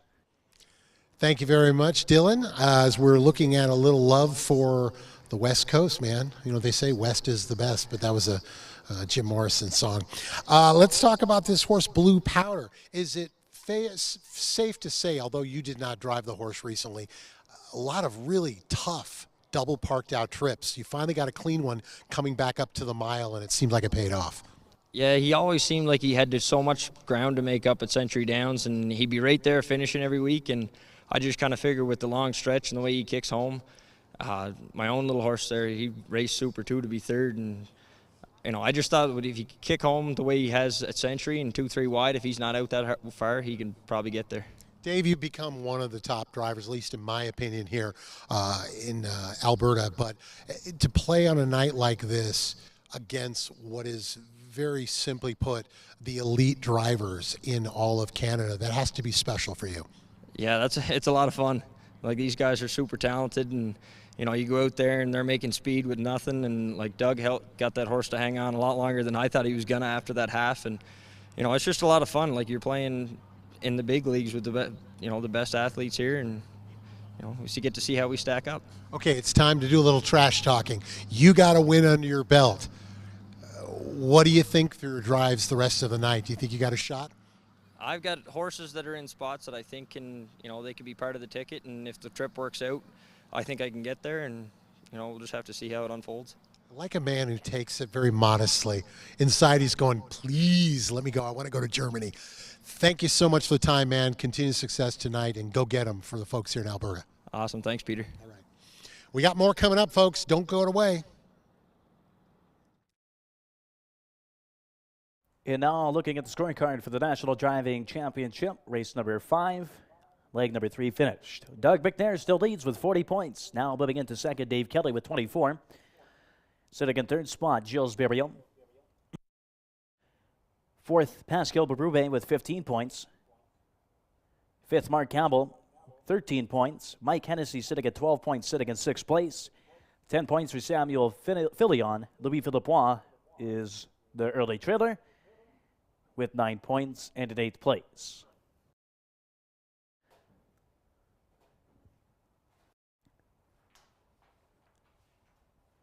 And here's the rundown from the 5th. I'm an Open Road DNF 2 keeps getting better, finishing 4th. 3 Sure Gain 7th. 4 Sub-Zero 2nd. 5 Gonna Funk You Up 6th. Blue Powder, the race winner. 7 Tropical Dragon 3rd. No Collusion 5th. Top down DNF 4, 7, 2, 6, 1, 3, and 5.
10 minutes to post, race number 6, and we hope you are having a good time as much as we are. We are having a really good time here, and as you can see, we got plenty of action still coming up. Do want to say congratulations to the West. The West is the best as we get the victory here with Dave Kelly for JF Gagne. That was, I thought, was a perfect drive by Dave Kelly, but I was a little shocked. I thought Hennessy would have come flying up there on the outside, but his horse looked like it went out to get some hot dogs. Yeah, it was closer to the outside fence there, and I thought, Doug McNair did a really good job to keep Sub-Zero around for second. When I saw the 54 and change half, I thought, oh, these horses are going to stop, but, to nurse that horse along to get second, that's how you win the competition. I mean, he's already got the 2 wins to start, but to sneak in a second with a horse, on paper that looked like a longer shot through, a pretty quick half, that could make a difference down the road. So a good race there, and congratulations, like you said, to Dave Kelly. Well, as the players would like to say out there, I'm talking about the pundits, they were immediately ready to hand it all over to Doug McNair, and I got to be honest, I was one of them from what I saw in the first 2 legs. But now it gets very, very interesting. Horse in this race, Dave Kelly, not only the driver, but the trainer. I didn't know he could actually have his own. I thought the chances were slim that somebody wouldn't pick it up.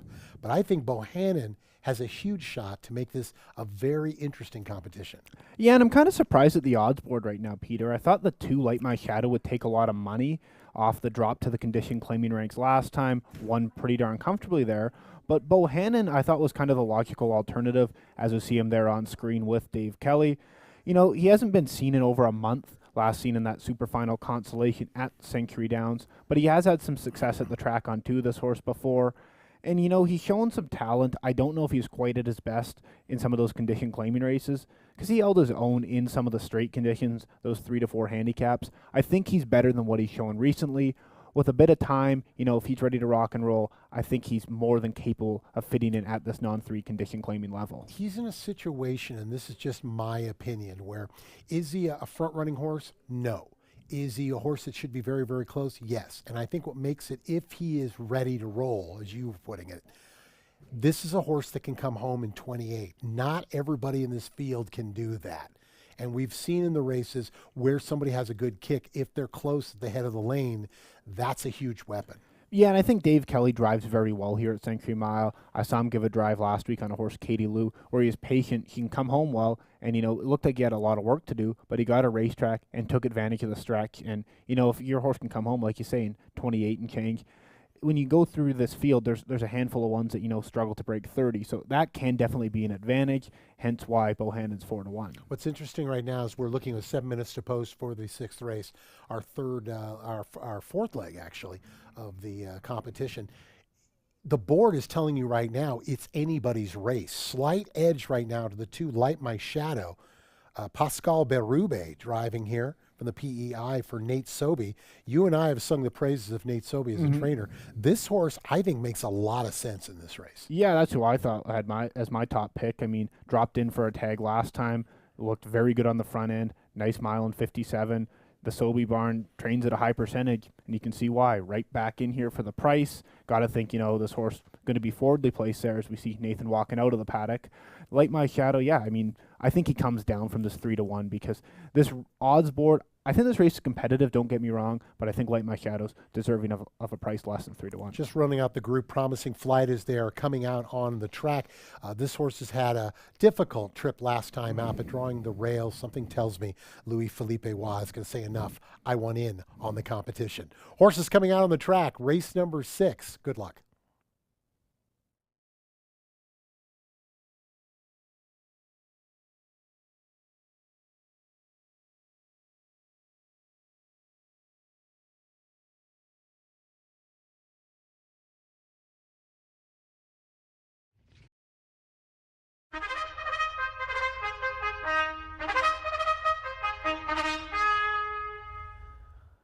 Here comes the horses on parade for race number 6 here at Century Mile, 4th leg of the National Drivers' Championship, presented by Standardbred Canada Western Board of Directors. 6th race tonight is for nominators of 3 lifetime or $16,500 lifetime for the purse of $5,250. Here's the field of 8. Number 1 is Promising Flight, owned by Outback Stable, trained by Richard Snyder with Louis Philippe Roy. Number 2, Light My Shadow, owned by Keith Clark, Robert Jones, Doris McDougall, and George Daglish, trained by Nathan Silby with Pascal Berube. 3 is HF Patrick, owned by Colleen Hayning, trained by Harold Hayning with driver Samuel Filion. 4 is Bohannon,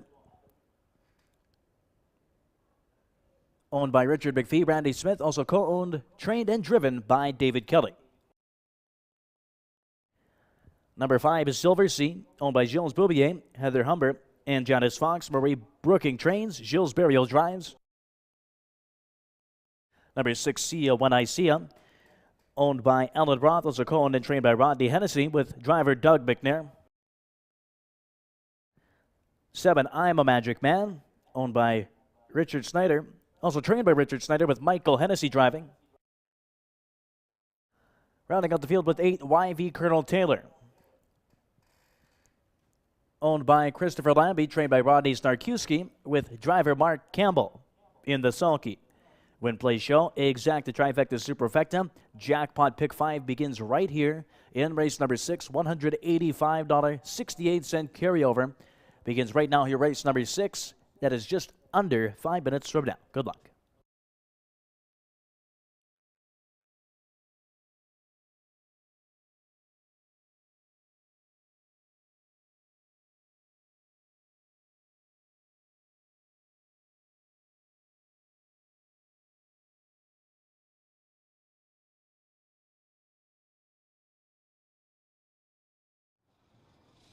Hey everybody, welcome back. James Junquist on the tarmac by myself this time. Fans of the show, don't worry, I'm not going to break into song like in past times, but just a few musings trackside as we get to the midpoint of this competition.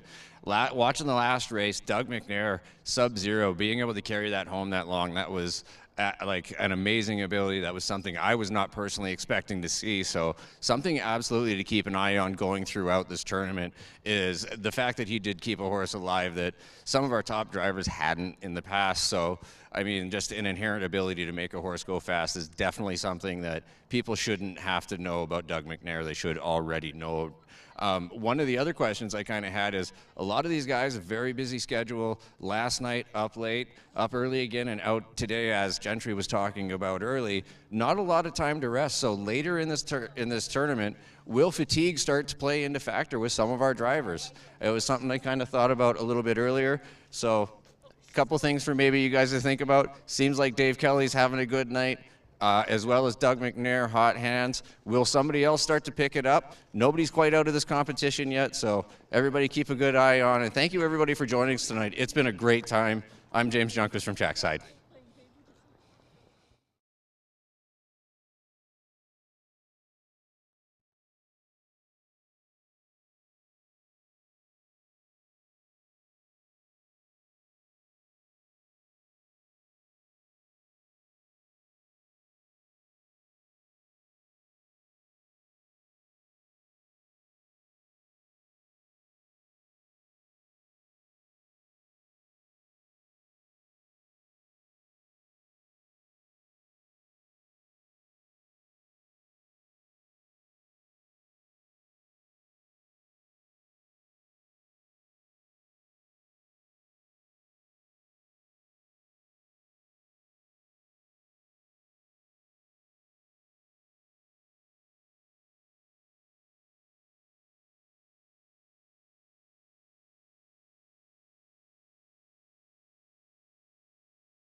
Countdown clock is on for the 6th. Final call the wager.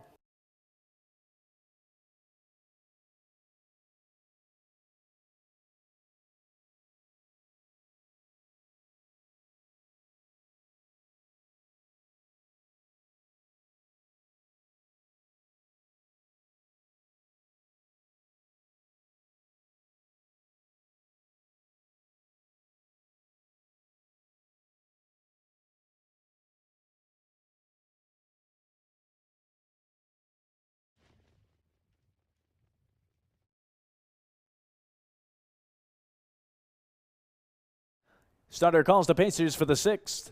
It is now post time. Once again, final call the wager.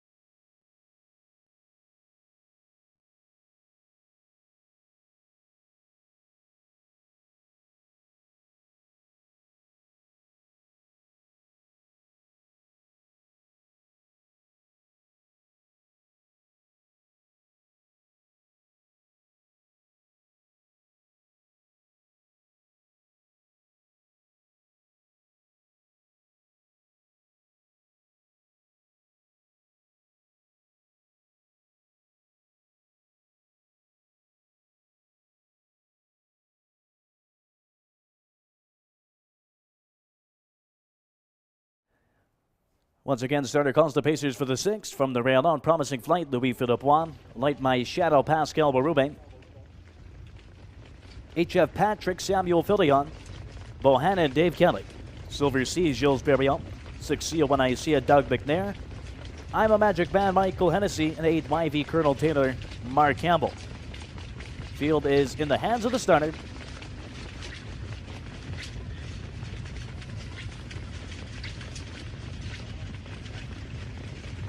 Gate picks up speed, and here they come. They're off, and pacing from the outside. See you when I see you. Firing out for Doug McNair. Promising Flight looks to hold the pylons into the clubhouse turn. Light My Shadow sitting at early third, with HF Patrick back in fourth. Bohannon is getting a spot early in fifth. It's the Gray, Silver Sea in sixth. Trailing duo, I'm a Magic Man, and YV Colonel Taylor can see the ball. Field of 8 onto the backstretch, separated by just over 12 lengths. See you when I see him. Has the lead by a length and a half. Promising Flight is sitting a loose pocket from second.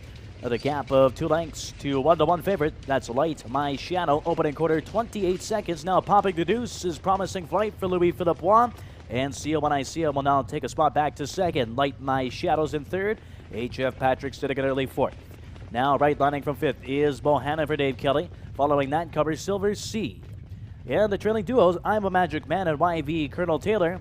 We have 5 in and 3 out. Now popping from third is Light My Shadow to challenge Promising Flight. These two are scrubbing it out on top. 57-1 for the half. 29 1 second panel. It's Promising Flight to the inside. Light My Shadow challenges for Berube. And sitting in third in the pocket, See Ya When I See Ya. Bohannon is looking to catch up to that cover. Second over. And another 3 back to Silver Sea, who's on the outside passing HF Patrick. YV Colonel Taylor moves into sixth, and I'm a Magic Man just over a quarter mile from home. It's Light My Shadow and Promising Flight moving up 3 wide as Bohannon top of the lane down the stretch. 3 quarters in 1:25 3, third panels in 28 2. And now taking the lead, Light My Shadow. In the middle of the track is Bohannon. Look at a split late coming off the peg. See Ya When I See Ya. And hanging around is Promising Flight. It's Light My Shadow with under 1/8 of a mile to pace. Light My Shadow looks to kick clear. Bohannon in the middle of the track moves into second, but it's Light My Shadow who's going to win leg number 4, Pascal Berube. Bohannon second. See Ya When I See Ya. Promising Flight 1:55 2.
Unofficial winner, number 2, Light My Shadow. Second, number 4, Bohannon. Third, number 6, See Ya When I See Ya. Finishing fourth, number 1, Promising Flight. 2, 4, 6, and 1 is unofficial.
And now entering into the winner's enclosure, winner of the 6th race here at Century Mile, number 2, Light My Shadow.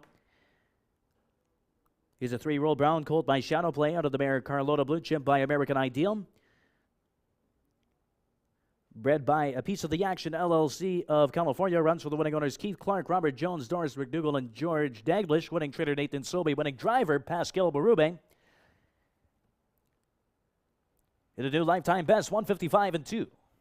Winner of the 4th leg of the National Drivers' Championship presented by Standardbred Canada, Western Board of Directors. 6th race official. Light My Shadow, $4.20 to win, $3 to place, $2.70 to show. 4 Bohannon, $3.20 to place, $2.80 to show. 6 See Ya When I See Ya, $3.90 to show. $2 exacta, $19.30. $1 trifecta, $43.40. $1 superfecta, $2.461, $91.70. First leg of the jackpot, pick 5 is in the books.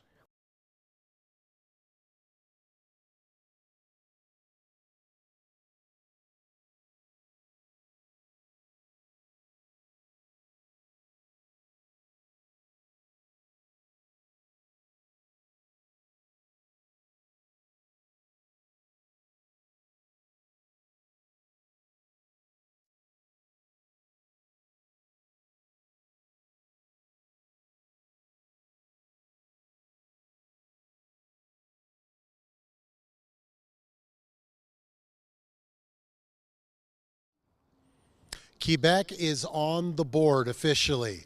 Welcome back, everybody. Light My Shadow with the victory. Pascal Berube coming in from Quebec. Rideau Carleton, your home track. Congratulations. Thank you very much. Let's talk about the race. Being on a mile track must be a lot different than what you're used to at home. Did you have to do different preparations to get ready for this? The stretch is very long, so I'm taking my time. The first race before, I am in the second hole and the top is the stretch, and I move outside, and when I move, I don't take my time, and the horse, he finished 4 or 5, he finished 7. So the stretch is very long, and the patience is the best. I've asked a lot of the drivers the same question I will ask you. National pride on the line as far as all of the drivers here in Canada. How special is that for you to be not only in this, but representing Quebec? C'est quoi ta fierté de représenter le Québec ici, étant pour le représenter le Canada plus tard? I don't know when I have a second chance for it, so I'm very happy. I have 15 years old, so it's perfect for me. I want him to go ahead and give some highs to all the folks here in Quebec. So please, en français, you can explain to them. Please talk to the fans there watching us in Quebec. Mm-hmm. Yeah. Je voudrais dire bonjour à tout le monde de Québec, Trois-Rivières, Rideau. C'est grâce à vous tous que je suis ici parce que j'ai conduit vos chevaux toute l'année. Donc, merci et j'espère que vous avez un bon spectacle. Pascal, merci beaucoup. Thank you very much. And good luck in the rest of the night. Yeah, and you have a nice place. It's very good. I think they are right now smiling from ear to ear upstairs. Thank you. Okay. Quebec is on the board, folks. We're just getting started. More racing to come. Now looking at the scorecard, after leg number 4, after the 6th race, 47 points for the leader, Doug McNair. 34 points for Dave Kelly, sitting in second. 30 points for Pascal Berube in third. 22 points for Gilles Berriot in fourth. Fifth to Mike Hennessy, 15 points. Tied for sixth, both at 14 points. Mark Campbell, Louis Philippois, and 12 points for Samuel Fildeon in eighth.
Fillies and Mares coming up next in race number 7. Welcome back, everybody. 11 minutes to post race number 7. Peter Lurie alongside Mr. Josh Murphy. Before we go any further, a lot of people are watching all over the provinces, and I think that is fantastic news. In particular, Wayne Hubbard and Jerry are watching us from St. John's, New Brunswick, and we just wanted to say thank you so much. And remember, bet with both hands. We appreciate it. Let's talk about this race, my friend. We're looking at, again, Fillies and Mares non-winners of 2 or 9,500 lifetime. We're both on the same planet of the horses we're using, but on top, you got Outlaw Sky's the Limit, the 3-horse for Jamie Gray. Louis Philippe Roy still looking for his first winner of the competition. Yeah, I wanted to bet this horse back, Peter. Last time this horse raced, tried to make a move up the backside at Century Downs. There was a huge storm that day. The wind was blowing right into her face. Anyone trying to make that kind of move that day just stopped. You saw her look like she had some go pull and then just hit the wind and just backpedaled. I just completely drew a line through it.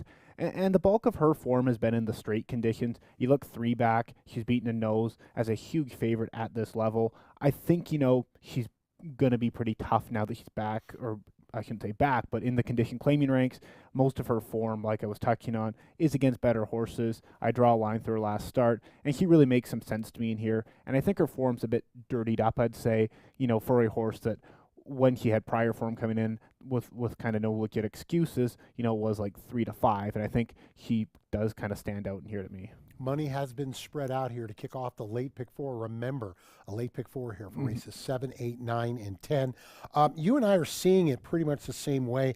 I also thought you can't look away from the 5 to 2. Right now, an overlay, by the way, on the 7-horse, Suellen Hanover. Dave Kelly looking for another win here. Phil Giesbrecht looking for a victory on tonight's card.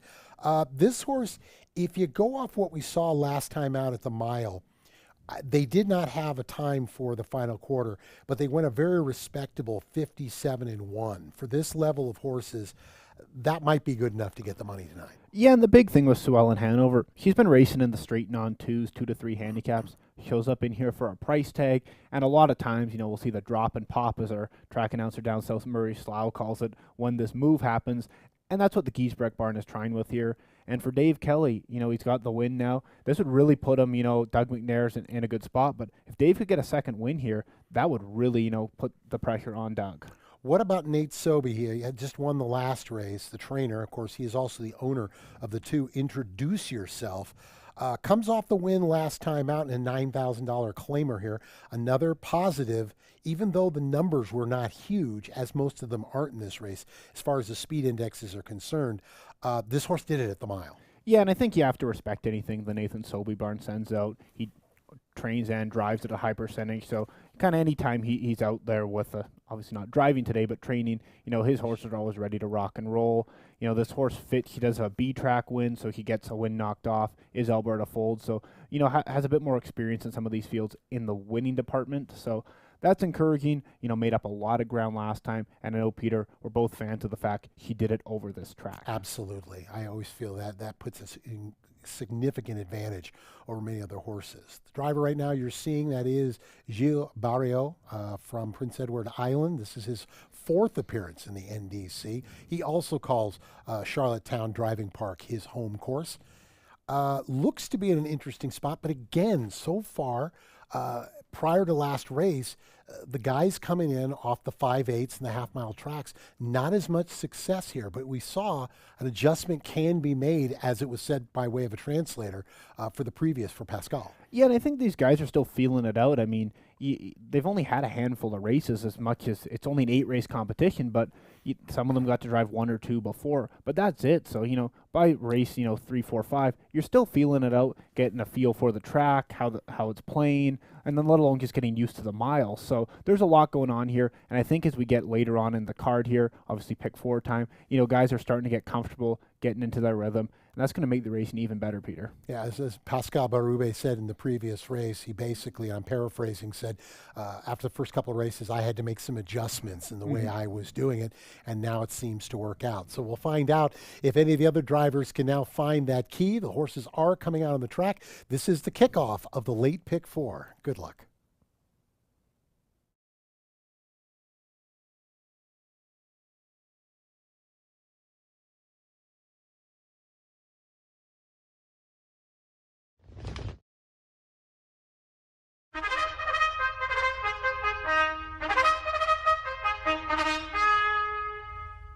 And here comes the field onto the main track for race number 7 here at Century Mile. Proudly presented by Little Bits Therapeutic Riding Association. $5,200 purse for fillies and mares, non-winners of 2 races, or $9,500 lifetime. 5th leg of the National Driving Championship. Here's the field of 8. Number 1 is Kiki's Gem, owned by Jeffrey Parrish, Alan Christensen, and Jerry Hagedars, trained by Robert Parrish with Pascal Barube. Number 2 is Introduce Yourself, owned by Amanda Barron, Glenda Winkleman, also co-owned and trained by Nathan Sobey, Gilles Berrios driving. Number 3, Outlaw Sky's the Limit, owned by Jamie Gray, Neil Malik, Jackson Widdop, and William Roberts. Trainers Jamie Gray with Louis Philippois. Number 4, JK Jellybean, owned by Diane Hennessy, also co-owned and trained by Rodney Hennessy. Mark Campbell drives. Number 5 is Drive Away, owned by Jason and Tracy Peters, also co-owned and trained by Shelley Arsenault, with driver Samuel Fillion. 6 is Irish Jean, owned by David Mooney, and Clayton Braybrook, trained by Christopher Brown, with Michael Hennessy driving. Number 7, Sue Ellen Hanover, owned by Monica Hudon and Denise Andrew, also co-owned and trained by Phil Giesbrecht, and the driver is Dave Kelly. Rounding out the field with 8, Dial Me Up, owned by Pick 6 Stable, trained by David Kelly, with Doug McNair in the sulky. Win, play, show, exacta, trifecta, superfecta. Once again, late pick 4 wagering here in the 7th. 5th leg of the National Drivers' Championship, just over 5 minutes away. Good luck.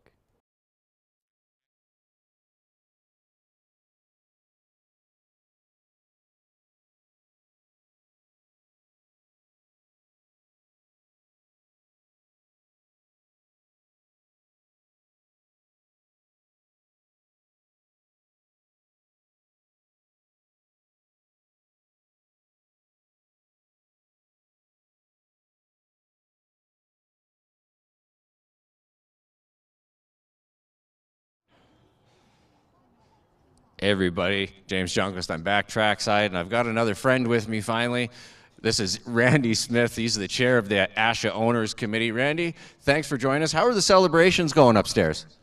Top shelf, James. Yeah, a lot of great people there. A lot of people from across the country, as I'm finding out, have made the trip here to join us for this wonderful event. So it's been a lot of fun. Absolutely, man. And, you know, to make this event come together, we actually had quite a few horses, almost an exodus out of the province. A lot of horses to BC, a lot to California, some people leaving for the warmer climate. The guys that here really did come together to help put this event on. What does that mean for Alberta as a community to show that we could come together and really make this a wonderful event? Yeah. Actually, those guys don't know what they're missing weather-wise here now. This is like summertime for Alberta at this time of year. So anyway, yeah, it's really, you're right. We have had a bit of an exodus with respect to the horses, but you know what? I think it's a real testament to the trainers and owners that are here to do the best they can to put a product together for such a wonderful event such as this. And they've done a fantastic job along with the organizing committee. Everyone else who's been involved in putting on this event, but certainly, yeah, there's been some great racing here tonight, a lot of great competition, and as I say, it's a real testament to the guys who are here. Absolutely, and I mean, you got the Dave Kelly Racing stuff, the DKR on. He's got one win, almost got there with the last one. He's got an outside shot at getting there. What do you think of our local boys' chances? Yeah, I'm a little biased that way, I guess, with the gear on here. But yeah, he's having a good night. But again, it's a horse race, right? And anything can happen at any time. And like I say, these guys are all quality horsemen. They're here for a reason. And so you just never know. You just hope that things go well. And if he ends up on top, great for him. But end of the day, so far it's been a very good night for him. Absolutely, Randy. Well, we'll get out of the way here. We'll let them get back upstairs to track announcer Dylan Beardy. Thank you again for helping Alberta put its best hoof forward in Alberta harness racing. Thanks, James. Thank you. Live money remaining for the jackpot pick 5 after the first leg, $995.91.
Countdown clock is on.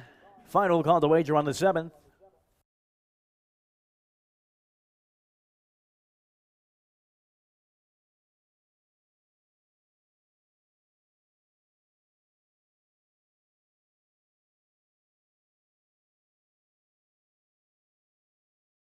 And starter calls the Pacers.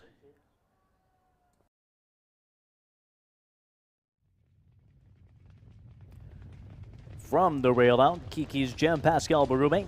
Introduce yourself, Gilles Barillon. Outlaw Sky's the Limit, Louis Philippe. J.K. Jellyby, Mark Campbell. Drive Away, Samuel Fillion. 6 Irish Gene, Mike Hennessy. Sue Ellen Hanover, Dave Kelly.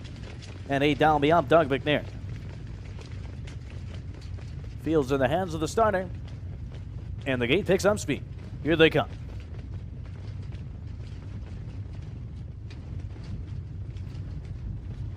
And they're off and pacing from the inside. Kiki's Gem for post 3. Outlaw Sky's the Limit. Going out for the lead with Sue Ellen Hanover looking to cross over into the clubhouse turn. There goes Dalby up from post 8. Looking to find a spot as well into the clubhouse turn. Sitting in 5th early is Drive Away. Introduce yourself, J.K. Jellybean, and the trailer is Irish G. As Outlaw Sky's the Limit and Louis Philippe clear to the lead. Sitting in the pocket trip is Kiki's Gem as they approach the opening quarter in 29-3. Kiki's Gem sits the pocket with Sue Ellen Hanover in 3rd. Dalby up sits in a spot from 4th. Another length and a half to Drive Away. Right lining from 6th is Gilles Barillon. Introduce yourself now, moving up to 5th quickly. And out of the trailing spot, Irish G. Now the trailer, J.K. Jellybean. As Outlaw Sky's the Limit has a lead by a length. Here comes Sue Ellen Hanover from the 3 spot and is moving up for Dave Kelly. Looks to clear to the lead and does. Back in 3rd now, Kiki's Gem. First over from 4th. Dalby up now moves into 3rd. Moving up the outside into 5th is Introduce Yourself. 6th to the inside. Drive Away, half put up in 1 minute flat. That's a 32 second panel. 7th to the outside, Irish Gene, and now backing out of it, J.K. Jellybean into the far turn, just over 5/16 to go. Sue Ellen Hanover clears by 2 lengths now. Moving up to 2nd on the outside is Dalby up uncovered. Sitting a loose pocket is Outlaw Sky's the Limit. 2nd over and looking to go 3 wide. Introduce Yourself, Kiki's Gem, Irish Gene, and Drive Away, top of the lane down the stretch. 3 quarters, 129-2, 29-2. 3rd quarter sped up there for Dave Kelly and Sue Ellen Hanover. They're clear by 3 lengths. Outlaw Sky's the Limit is back in 2nd. Still 3rd to the outside is Dalby up. And on the wide outside, Irish Gene, just over a 16th to go. It's going to be Dave Kelly and Sue Ellen Hanover. Going to win leg number 5. Is going to win by just over 3 lengths. Outlaw Sky's the Limit. Dalby up. And Kiki's Gem, final time 157-3.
Unofficial winner, number 7, Sue Ellen Hanover. 2nd, number 3, Outlaw Sky's the Limit. 3rd, number 8, Dalby up. And 1, Kiki's Gem, 4th. 7, 3, 8, and 1 is unofficial.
And now entering into the winners enclosure, winner of the 7th. Number 7, Sue Ellen Hanover. She's a 3-year-old bay, fillied by Benage Delight out of the mare's Scarlet's Western by Western Hanover. Bred by Hanover Shoe Farms of Pennsylvania, runs for the winning owners Phil Giesbrecht, Monica Hudon, and Denise Andrew. Winning trainer Phil Giesbrecht, winning driver David Kelly.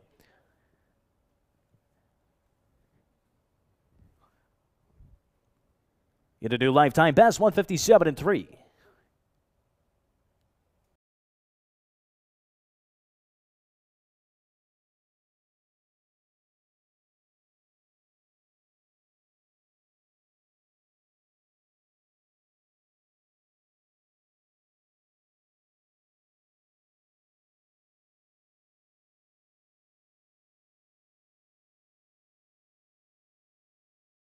Seventh race official, Sue Ellen Hanover, 720 to win, 270 to place, 240 to show. 3 Outlaw Sky's the limit, 270 to place, 210 to show.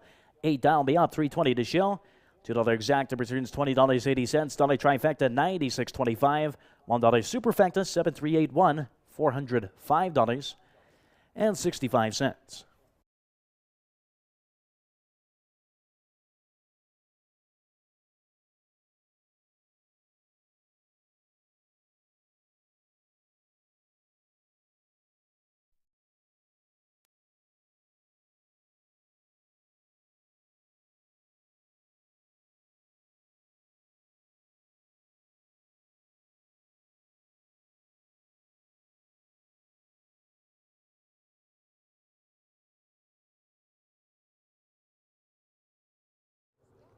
We got ourselves a horse race, ladies and gentlemen. Looks like it's a little Ontario. It's a little bit of the West here in Alberta. But right now, our man has got 2 winners here, Dave Kelly. Sue Ellen Hanover with the victory. You and I talked earlier. I thought this one had a huge shot. At what point in the race did you think, yeah, I think I got this one? Yeah, she was my first overall pick, so I was making sure I capitalized on that one. That makes you look bad if it's first overall. What'd you do? I was 6th. Yeah. But, yeah, so when I moved her, I wasn't sure if Louis would take me or if he was just looking for someone to come because we weren't going a whole lot. And when she cleared around the last turn, she swelled up huge. And when I come off the turn and kicked plugs, like, she felt like she had lots. So Phil did a great job with her. He made a couple changes, and they obviously worked because she was super. I love the fact, and I'm going to tell tales. He and I were talking. I'm like, congratulations. He goes, yeah. He looked up and went, oh, man, Doug got 3rd.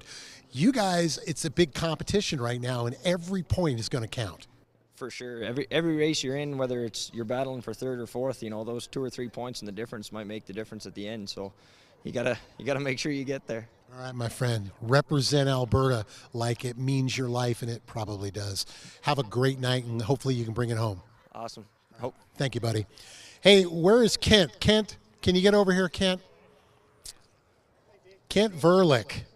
He's over. Kent Verlick's over there holding court. Kent, get over here. I'm over here. Kent's over there. He's shaking hands, kissing babies. You think he'd be running for Parliament. Anyway, CEO of the Alberta Horsemen's Association. I hope I got that right. No, it's Horse Racing Alberta. Horse Racing Alberta. See, it wasn't even close. Yeah, well, that's close enough. But at least I got you your CEO. Yes, that's correct. I get points for that. Hey, listen, we've been talking about this tonight. I want to get your vibe on it. The crowd's loving it. There's fierce competition going on, but they're all in good fun, having a good time. Yeah. You have to be thrilled as far as Alberta is concerned. Oh, this is great. I think this is the first time that I've been to an NDC, and I think it's the first time here, and it's an excellent day. The track's great. The competition's great.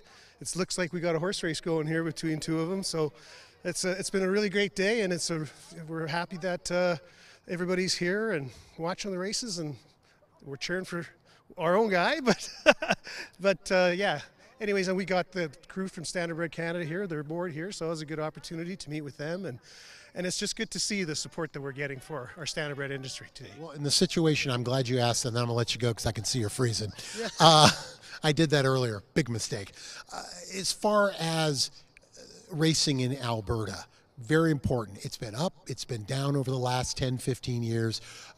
Century made it a point to really make a push for it to be back. How important was it not only that this competition came here, but that it went well? Well, of course, we want to make a good show, especially when we're on the big stage. But, you know, in Alberta, horse racing has been really coming along here. We've had an incredible few years. I think we're actually in the best shape we've ever been in. Purses are going up, breed improvements going up. We got incentives for horses to come into the province and race, and shipping incentives. So things are looking really good. If you're looking to race anywhere in Canada, I think next to Woodbine, we got to be the place to be. Oh man, you are a politician. The CEO has said it. We're alive and well and on the upkeep here in Alberta. We'll be back with more. Now looking at the scorecard for the National Driving Championship after leg number 5. Doug McNair leads at 54 points and right on his tail. Dave Kelly sitting in second with 49 points. Pascal Berube still sitting on the podium, still third at 35 points. Getting 2.5 points for that dead heat for 6th. So corresponding with the points, add up the 3 and 2 for 6th and 7th. Mike Hennessy and Gilles Berrios both getting 2.5. 24.5 points for Gilles Berrios in 4th. Sitting at 5th, Louis-Philippe Watt, 24 points. 6th, Mike Hennessy, 17.5. 7th, Samuel Filion, 16. And 15 points for Mark Campbell, who rounds out the 8. Top down from race number 7, Kiki's Gem finishing 4th. To introduce yourself, dead heat for 6th. Outlaw Sky's the limit 2nd. JK Jellybean 8th. Drive Away 5th. Irish Jean 6 dead heat. Subalin Hanover 1st. And 8 Dial Me Up 3rd. 4, 6 dead heat. 2, 8, 5, 6 dead heat. 1 and 3. 8th race coming up. 6th leg of the National Drivers' Championship. And it's heating up. Just over 15 minutes away.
Welcome back, everybody. Final 3 races of the card. More importantly, final 3 races of this competition, the National Drivers Competition. And as we're looking here for the championship, we got 2 right now that are going head-to-head. One from Ontario, Mr. Doug McNair, and of course, here representing Alberta, Dave Kelly. And we all know about Dave Kelly, but I would have to say, if you were on a national scale and you were looking at this coming in, you probably would have made him a double-digit long shot to get it. And this could be a huge, huge coup, not only for Kelly, but also for Alberta racing if he was to succeed. Yeah, Peter, and it just goes to show, I mean, we have very strong racing here in Alberta. You know, the purses have gone drastically up this year.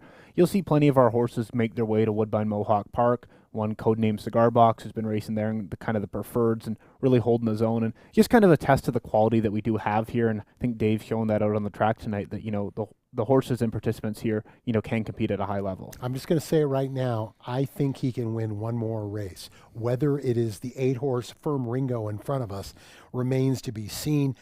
For me, it's kind of tough to make the case win this one for Logan Gillis. Gillis hitting, though, at a very strong 17%. Yeah, this will be interesting. First start in the Logan Gillis barn. Been off over a month, but, you know, one you could throw in.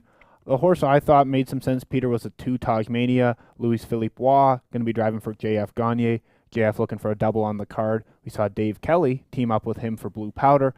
0 for 28 on the year scares me. 3 to 1 shorter than I was hoping for, but I still think, you know, LPR might get along with this horse pretty well. Kelly Hort with the 6-horse Prairie Pursuit, looking for his second winner on tonight's card. This horse has been racing strong in the last 2 races, including one tough beat second-place finish here at the mile on November 18th. I thought this horse would go as favorite, and still might with 6 minutes to go, but currently 4 to 1. I may have to get out my account. Yeah, I got to think he drops, but, you know, we've seen some interesting odds so far. I mean, Wink and Win was a huge overlay earlier in the card, so we'll see. You got to think Mark Campbell's going to want to point him to the front and try to take him all the way. He's raced pretty well, faced a decent non-5 condition claimer last time in Captain Fireball. All right, so the horses coming out, final pick 3 of the evening. These are non-winners of 4 or 25,500 lifetime. Horses coming out on the track. Good luck.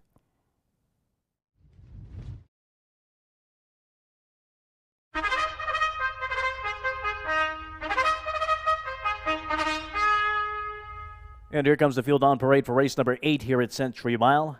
It's for non-winners of 4 races or $25,500 lifetime, $5,300 purse. 6th leg of the National Drivers Championship, proudly presented by Standardbred Canada. Here's the field of 8. So number 1 is Hot Like Wasabi, owned by Megan Cameron and Superstar Stables, trained by Brent Boder with Samuel Filion.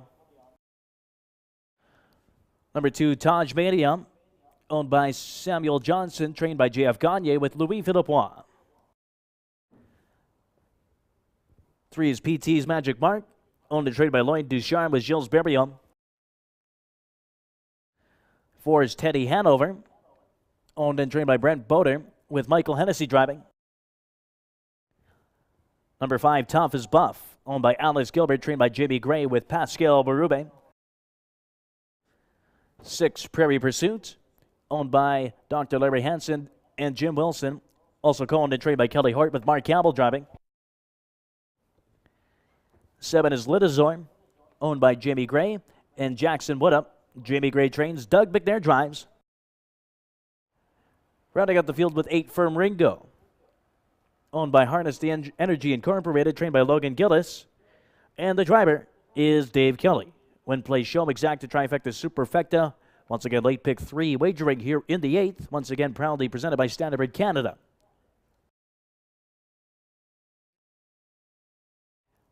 Just under 5 minutes for post time.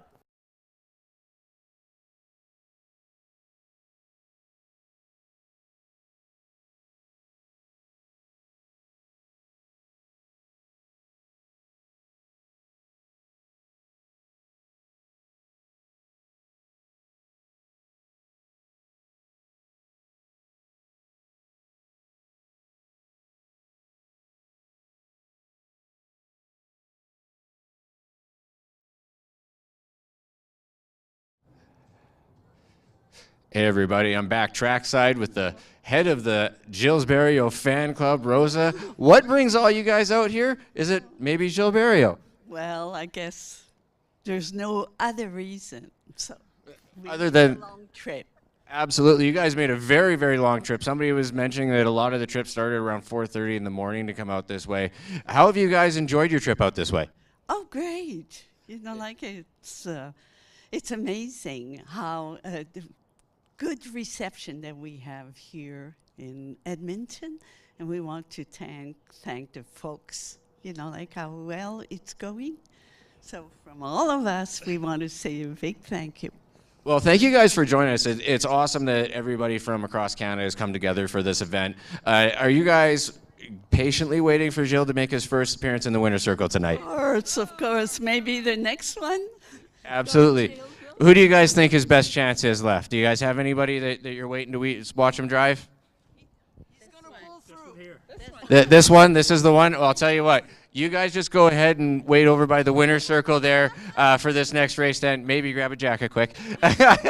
And we'll send it back upstairs to track announcer Dylan Beardy. Thank you very much, guys.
Countdown clock is on. Final call to wager for the 8th.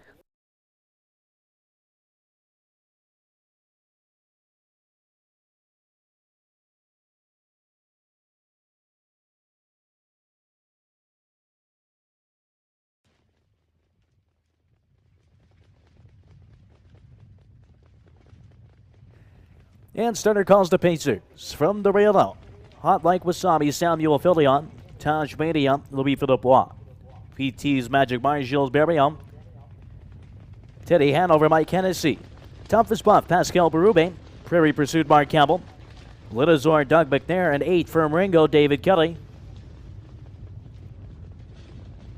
Field is in the hands of the starter.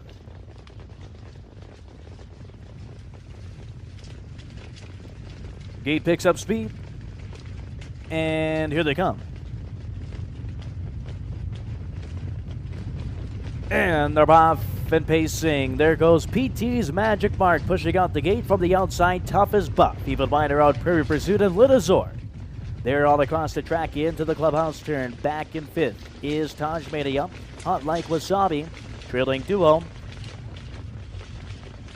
is Firm Ringo and Teddy Hanover.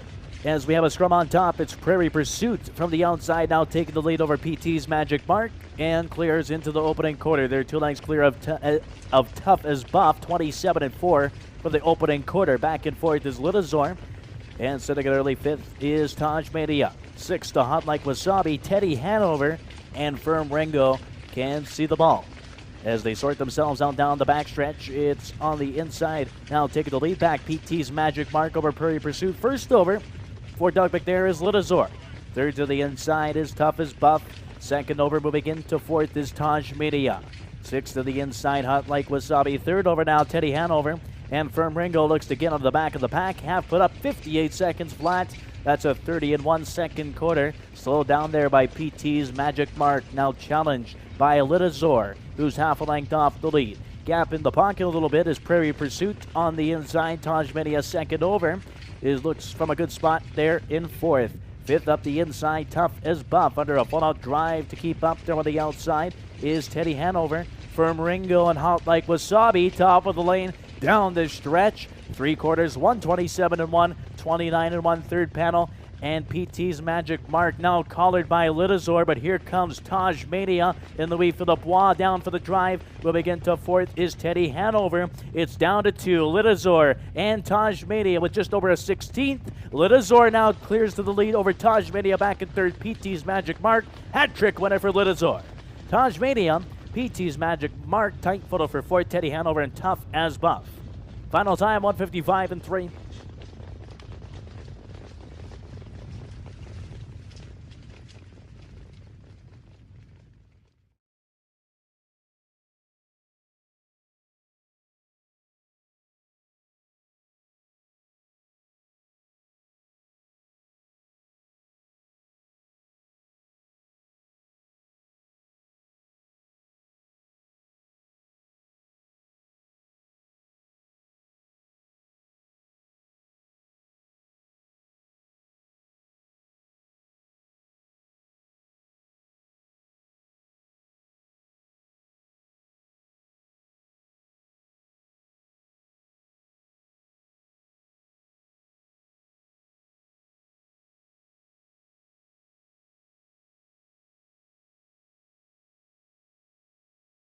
Unofficial winner number 7, Litazor. 5-1 winner. 2 Taj Mania second, 3 PT's Magic Mark. There was a photo for 4th between 4 Teddy Hanover and 5 Tough as Buff. 7-2-3 in a photo.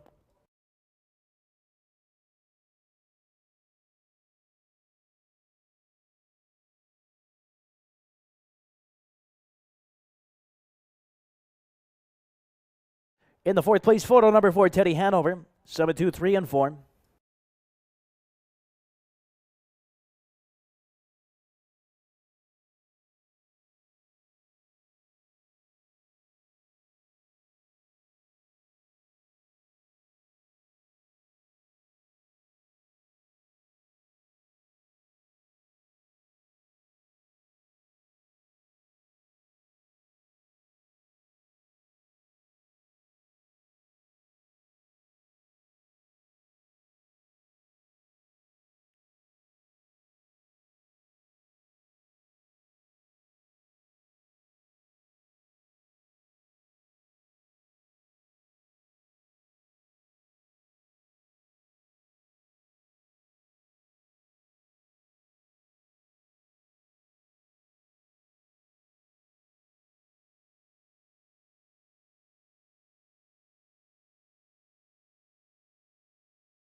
And now entering into the winner's enclosure, winner of the 8th race here at Century Mile, number 7, Lidazor, 4-year-old bay gelding by Vertical Horizon. Under the mare, Mother's Melody by Cam Mystic. Bred by Jamie Gray and Neil Malik of Alberta. Runs for the winning owners, Jamie Gray and Jackson Wood up. Winning trainer, Jamie Gray. Winning driver, Doug McNair. With his third winner on the night.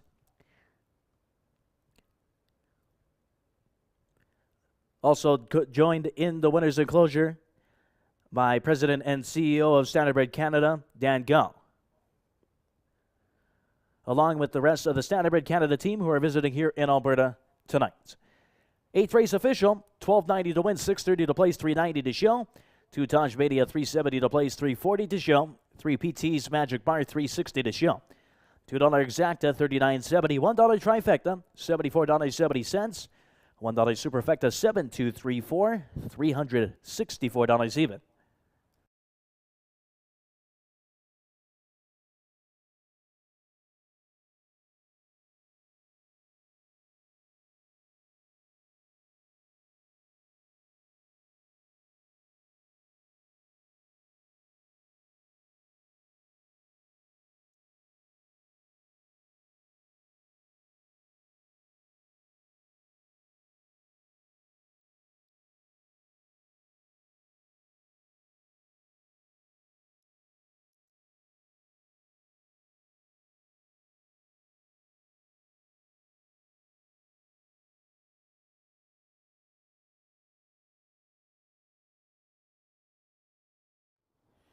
How about that? It's what we call an actual boxing match, where they say, you hit me, I'll hit you, and let's see who's standing at the end. Mr. McNair, huge drive out of this one. This was a horse that I looked at and said, I like the horse, but the style, I'm not sure what their style is. Sometimes they drop back to last, sometimes they get involved.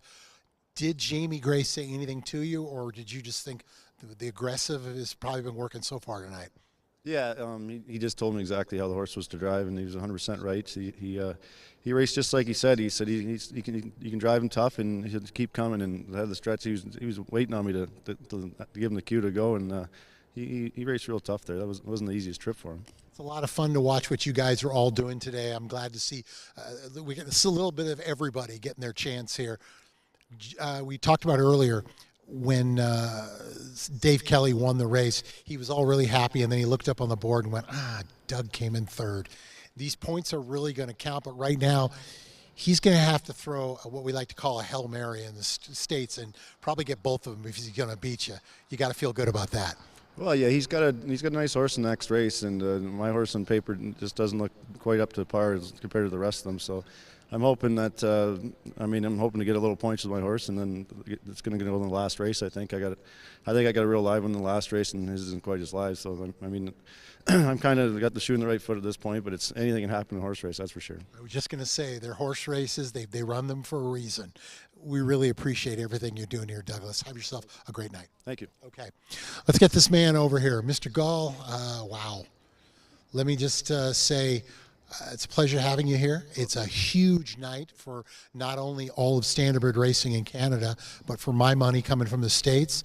Alberta has got to be so proud. You know what? I've been such a big fan of the Alberta race program, and a big, huge thanks to Horse Racing Alberta and Asha for putting this all together. They've always been first class, and all the time that we've been at the O'Brien Awards, I've always mentioned HRA and the group that they've got here. Outstanding with the unity and the teamwork and the product that they put on the show here. It's just fantastic. So really a big shout out to them. Real quick, let's just talk about, where do you see Standardbred racing? I've said this before with people. I'm a huge fan, always have been, always will be. The sport has had its ups and downs over, I would say, the last decade or two. Where do you see Standardbred racing in the future? I see it very positive right now. I mean, all indications are the passion is still there, the energy is still there, and the government and all the teams are working together to make the product as best it can be. It can always improve, and we're always looking for those improvements. But I think we're in good shape right now. Just take a look at the sales that we've had in the past year. That's a really strong indication of the faith and the confidence in the industry. And considering over the last few years, and this has been all over North America, considering COVID, everything we've had to deal with, it's amazing that both, not only the Standardbreds, but also the Thoroughbreds, everybody seems to be on that upswing. Yeah, and I think it's really important that we stay on the same page and work together and work both products together as best as we can. But an outstanding night for Alberta and for Canada right now. Mr. Gall, it's always a pleasure to have you here. Thank you so much for taking the time with us. Thank you very much. All right, we got a late daily double coming up. Competition, it ain't over till it's over. Now looking at the scorecard from the National Driving Championship after leg number 6. Doug McNair, 69 points. He's the leader. Dave Kelly sitting at second with 52. Sitting at third, 39 points, Pascal Berube. Fourth, Louis Philippois with 34 points. 31.5 for Gilles Berriot, who's sitting at fifth. 22.5 points for Mike Hennessy at sixth. And a tie for seventh. Mark Campbell and Samuel Filion both sitting with 17 points.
Also have the rundown from the 8th. Hot Like Wasabi finishing 8th, to Taj Media 2nd, PT's Magic Mark 3rd, Teddy Hanover 4th, Tough as Buff 5th, 6 Perry Pursuit 7th, Lidazor the race winner, and Firm Ringo 6th. Top down 8, 2, 3, 4, 5, 7, 1, and 6 from race number 8.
Non-winners of 2 closing out the late daily double here on this tremendous night of Standardbred racing here. The championships coming down. Doug McNair, it seems like right when you say it's getting close, he jumps back out. But Dave Kelly has a very live horse in this race. It might come down to whoever comes in second and third in the last race, if that's the case. Yeah, I mean, Dave's still definitely within touching distance. I mean, Hay Stanley, I think, is one of the horses in here that does have a chance, and I do like Custer's Duncan in the last for him. So, you know, Doug, like he said, he's going to be driving a bit of a price in here. I think 8-1 on Doug's horse right now, mainly because he's driving so well, and the money's just kind of following him with whoever he drives. So, yeah, no, Dave, I think, has an opportunity from the rail here with the horse Hay Stanley, who's been very consistent of late, Peter. Crazy I Am looks to be also a player for Nate Sobey, as you were just talking about. The 6, Grampian Road. Now, understandable here for the Brooking Barn, who right now is hitting at 10% with limited starters on the year. Capable, I would say, of a 155, but they're going to need that, I think, if this even money is going to play out. Yeah, I thought this race, Peter, was something between the 6 and the 8. I'm not sure exactly the order, but Grampian Road, you know, was a long way back at the half, 16 off the leaders. And, I mean, you look, was second to Light My Shadow, who came back to look very impressive winning tonight. So fitting this non-2 claimer here, there's no Light My Shadow in here. Kind of by process of elimination, I think Grampian Road's probably the deserving favorite. The only other one that you could probably argue is Crazy I Am. We saw Sewell in Hanover, you know, make a similar move in the Phillies non-2 claimer, where he was dropping out of kind of the non-2 straights, non-2 to 3 straights, and dropped and popped. And you got to think the Sobey Barn, looking for another win on the card, should have Crazy I Am, kind of with a similar ideology. Rod Hennessy has a bit of a price here with the 1 horse Hay Stanley, who's definitely moving up in class. This horse, last time out, they drew the rail, just like tonight. Were in what I thought was a perfect spot with the cover, made what looked to be a winning move at the top of the stretch, but again, got a little tired. However, that was at the Downs. The mile is going to be a different story. Do you think this is a horse that might just try to go for the lead at 11-1? It's hard to say. When he broke his maiden, he bottomed out the field. He opened up about 12 on the backside, but he seems to have, you know, learned to, you know, come from off the pace a little. Wouldn't be surprised to see. I'm sure Dave floats him out of there, see if someone really wants to cross over and lead. I'm sure he wouldn't mind sitting in the 2-hole, but Hay Stanley is capable of winning on the front end. So it's kind of curious, but he does kind of call the shots from the rail. Points are still up for grabs here. I wouldn't say anything is going to be a closed decision just yet. Late daily double coming up. Horses coming out on the track. 6 minutes to post. Good luck.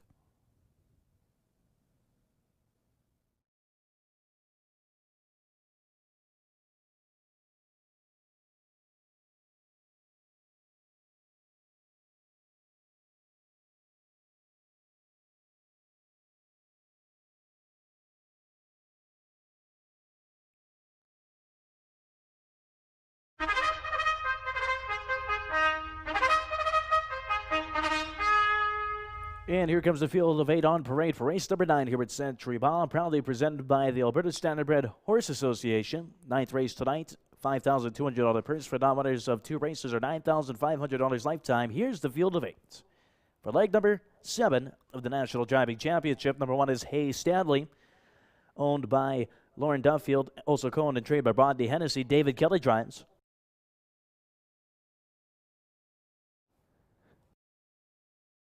On parade momentarily to Chase My Dust, number 3, Hard Ticket. Owned and trained by Samuel Johnson with Michael Hennessy driving. Number 4 is President's Rescue. Owned by Harold Patterson, trained by Kelly Ducharme. Pascal Berube drives. Also on parade momentarily will be 5, Captain Mike Dale. 6 is Grampian Road. Owned by William and Diane Niche, trained by Marie Brooking, Samuel Filion in the sulky. 7 is Gotta Be Rowdy, owned by Darcy and Danielle Adams, trained by Tyler Redwood. Louis Philippe drives.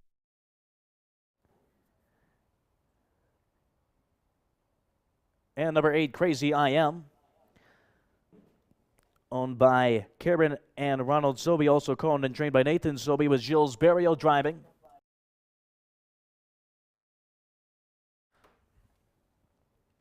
And now coming on parade, number 5, Captain Mike Dale, owned and trained by Brent Boder, with driver Doug McNair. Win, play, show, exacta, trifecta, superfecta, late daily double begins right here. Race number 9, once again, proudly presented by the Alberta Standardbred Horse Association, as we're just over 5 minutes away from the 9th.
And now coming on to the main track, number 2, Chase My Dust, owned by Ralph Merle, trained by Marie Brooking, with driver Mark Campbell. Just over 3 minutes away from race number 9.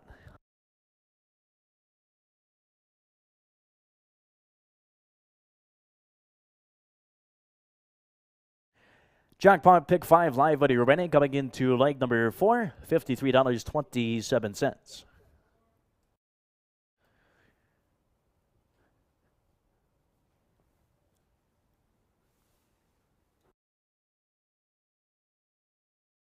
And the live money remaining from the late pick 4 and coming into leg number 3, $308.34.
Countdown clock is on for the 9th. Final call to wager.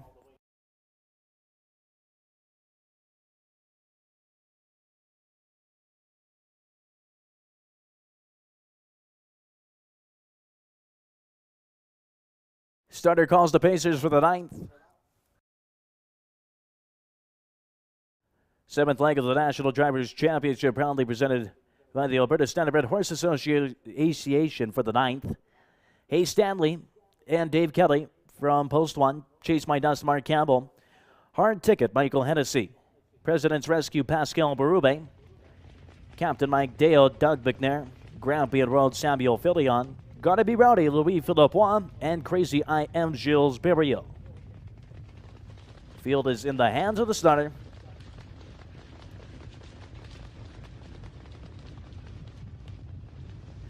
Gate picks up speed, and here they come.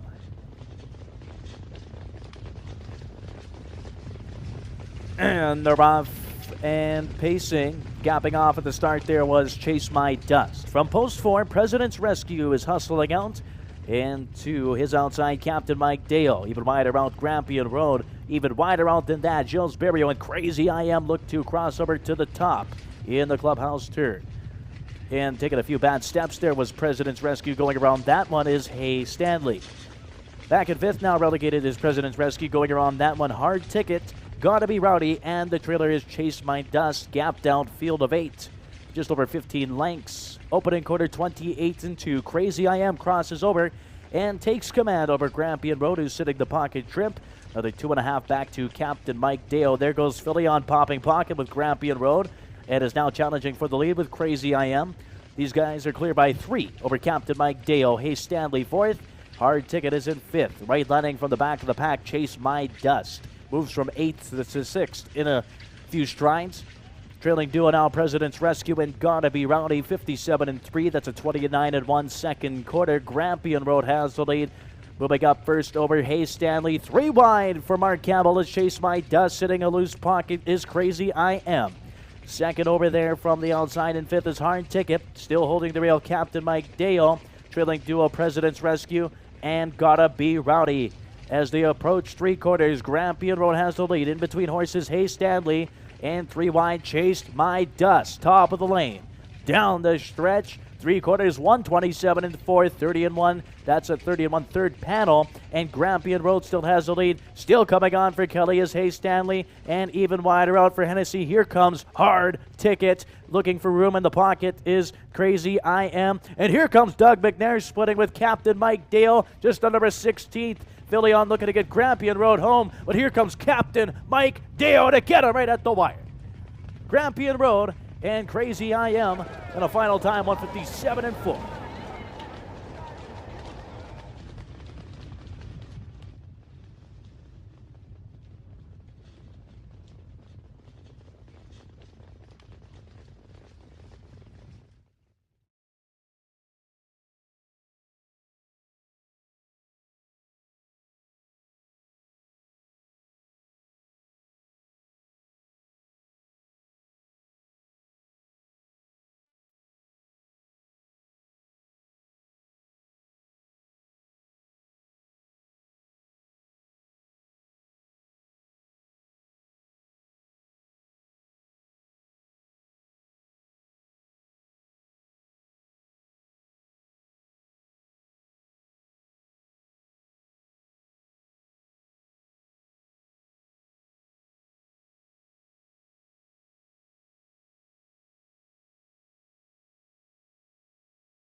Unofficial winner number 5, Captain Mike Dale. Second, number 6, Grampian Road. Third, number 8, Crazy I Am. Finishing fourth, number 1, Hay Stanley.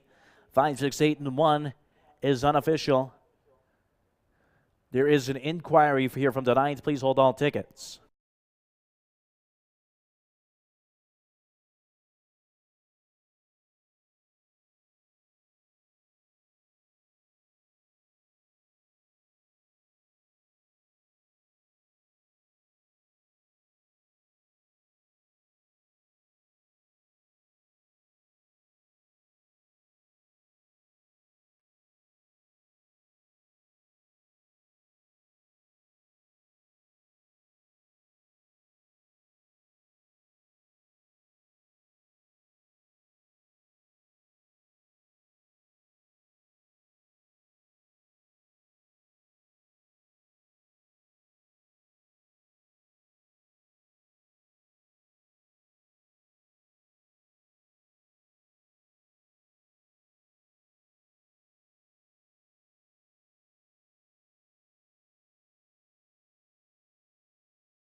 Into the winner's enclosure, unofficial winner of the 9th. Number 5, captain by Dale Bay Gelding, 3-year-old by Captain Treacherous, by everyone's watching, by Artiscape. Runs for the winning owner, trainer Brent Boder, winning driver Doug McNair. There was an inquiry in regards to the first turn here in the 9th.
Once again, ladies and gentlemen, inquiry into the first turn.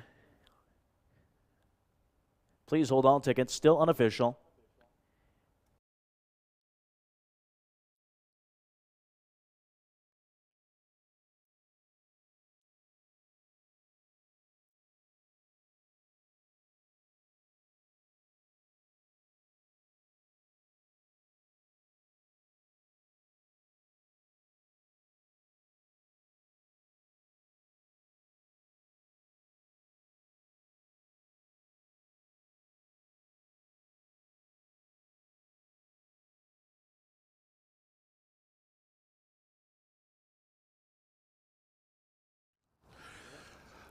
Interesting right now as we are waiting out, as you know, to hear the results of the inquiry, as it were.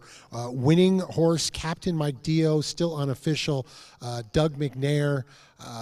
You looked like you were the victim in the situation. If you can just kind of give us the Reader's Digest. Yeah, we were just all in tight.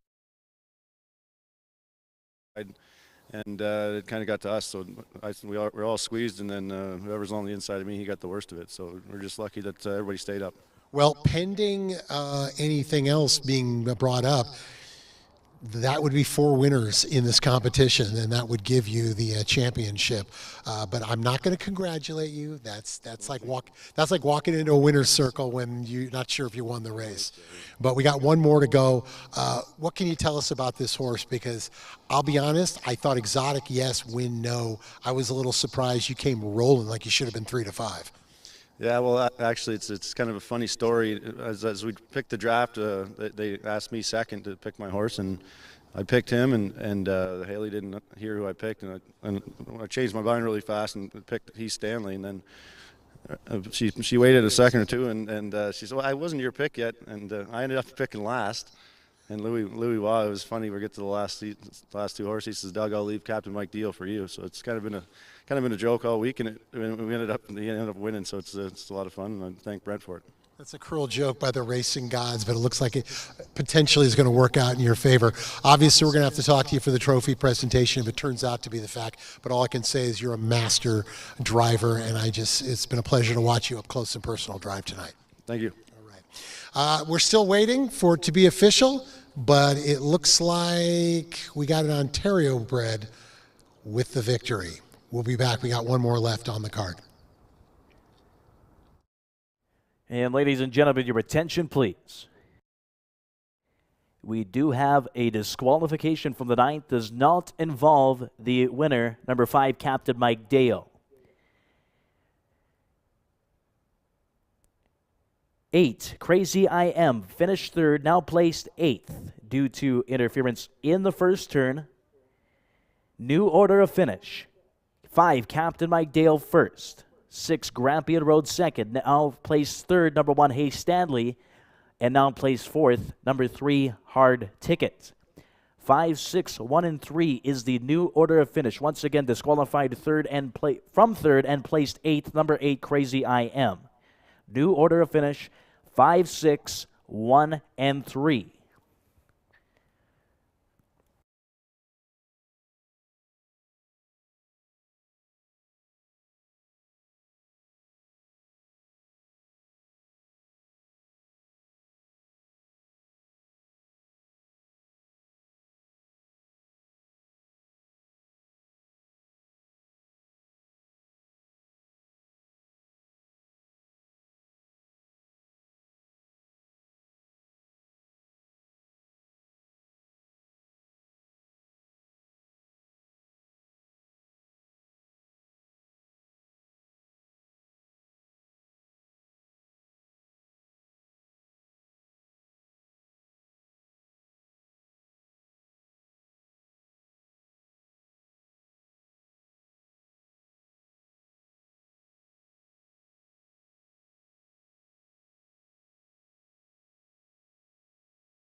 Ninth race now official. Captain Mike Dale, $21 to win, $8.50 to place, $4.30 to show. 6, Grampian Road, $3.10 to place, $2.70 to show. And 1, Hay Stanley, $3.10 to show.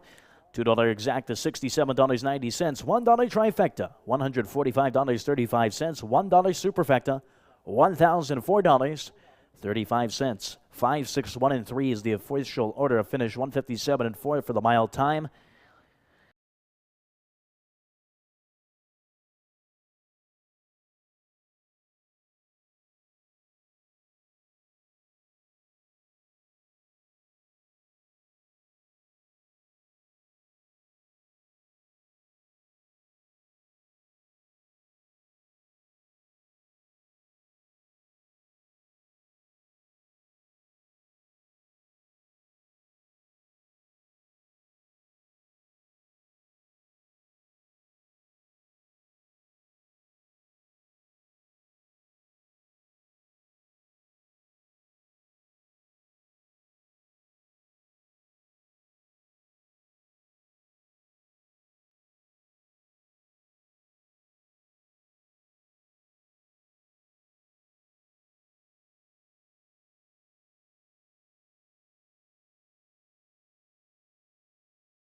And now the rundown from the 9th.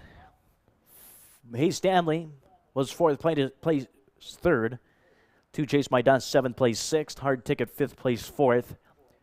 4 President's Rescue, 8th place, 7th. Captain Mike Dale, the race winner. Grampian Road, 2nd.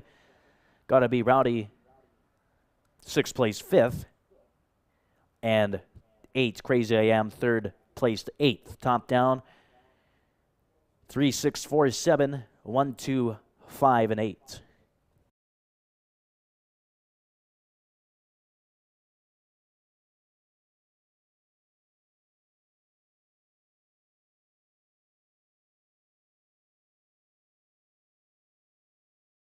And now looking at the scorecard for the National Driving Championship.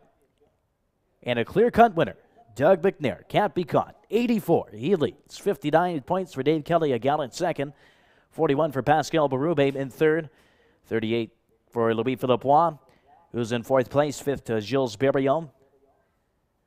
Sixth place, Mike Hennessy, 27.5 points. Seventh, Samuel Filion, and Mark Campbell in eighth.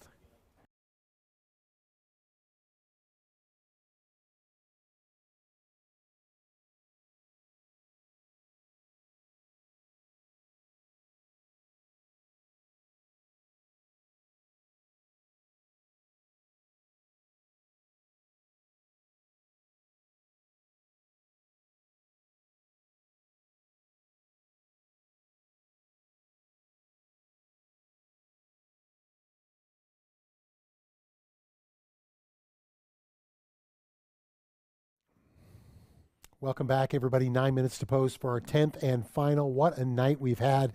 But on behalf of everyone here at Century Mile and, of course, Standardbred Canada, we want to congratulate driver Doug McNair from Ontario, representing, I guess, Mohawk would be a fair way to put it, with an absolute runaway performance, and he deserved it. I'll tell you, we always say this about jockeys.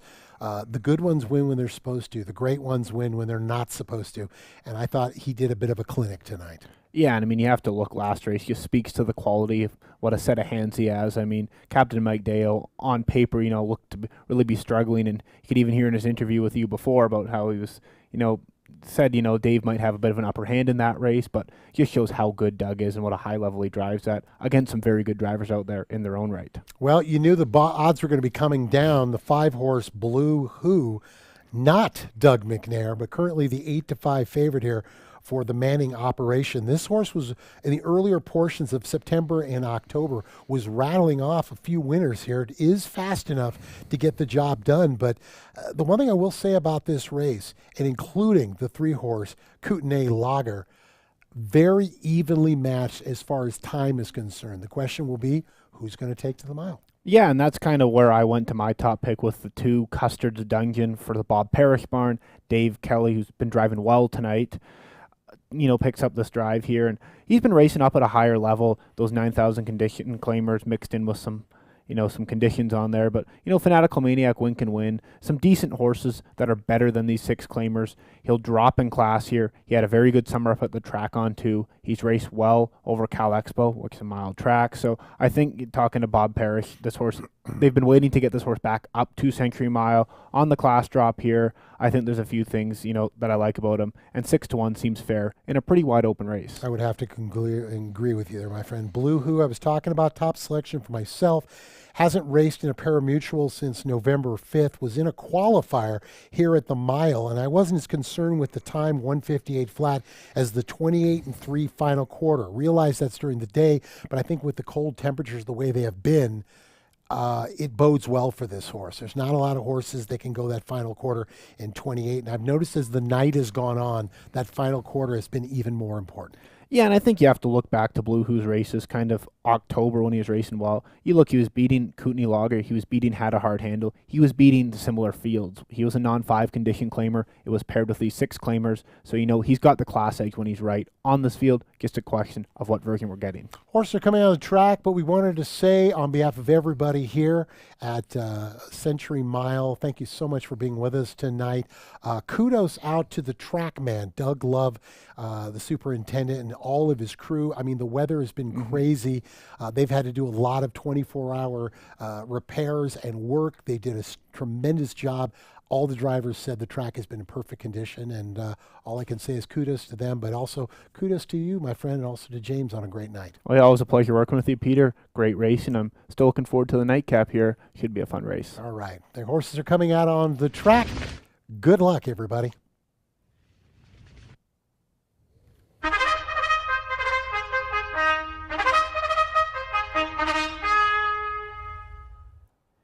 And here comes the field of 8 on parade for race number 10. The finale here at Century Mile. 10th race is proudly presented by Horse Racing Alberta. $4,800 purse. It's a claiming event. $6,000 claiming tag. And here's the field of 8 for leg number 8 of the National Driving Championship, already wrapped up.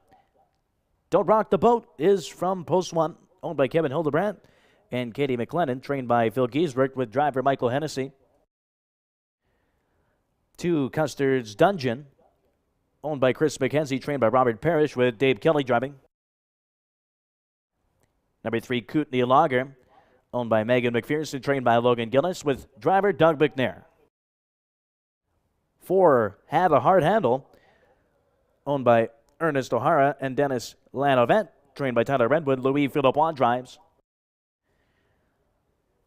5 is Blue Who, owned and trained by Gregory Banning. Mark Campbell drives. 6 is Naked Burner, owned by Glenn Pedell and Marissa Kleinsasser, trained by Marissa Kleinsasser. Gilles Berriot drives. Number 7, Amy Hanover, owned by Fred Gilbert, also co-owned and trained by Kelly Hort. Samuel Filion is the driver. And rounding out the field with 8, The Real Goods, owned by Richard Snyder and Outback Stable, trained by Richard Snyder. Pascal Berube is the pilot. Win, play, show, exacta, trifecta, superfecta, jackpot, super high 5, available here for the 10th and final. $169.96 carryover for the jackpot high 5. Just under 5 minutes away from the 10th and final. Good luck.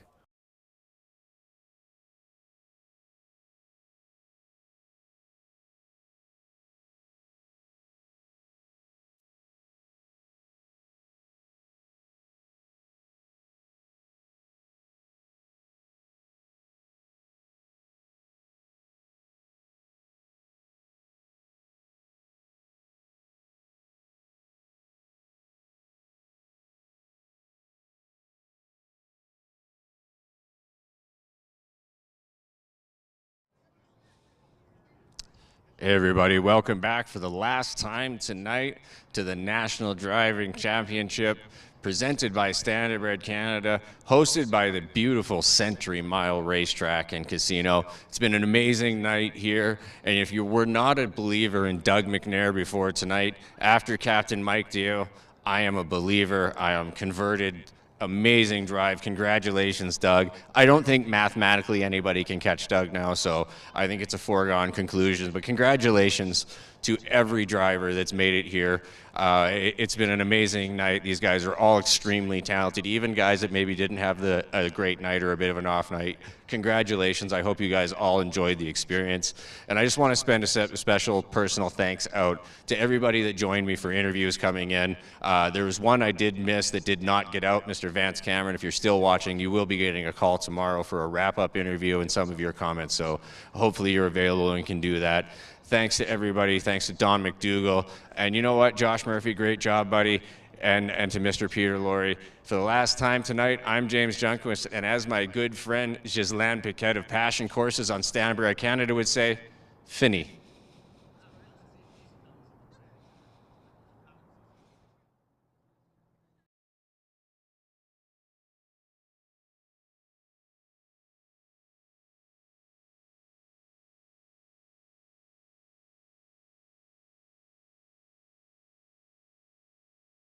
Now looking at the live money remaining. Coming into the payoff leg of the pick 4, $10.38. Live money remaining for the jackpot pick 5, only 80 cents.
Countdown clock is on. Final call to wager on the 10th and final.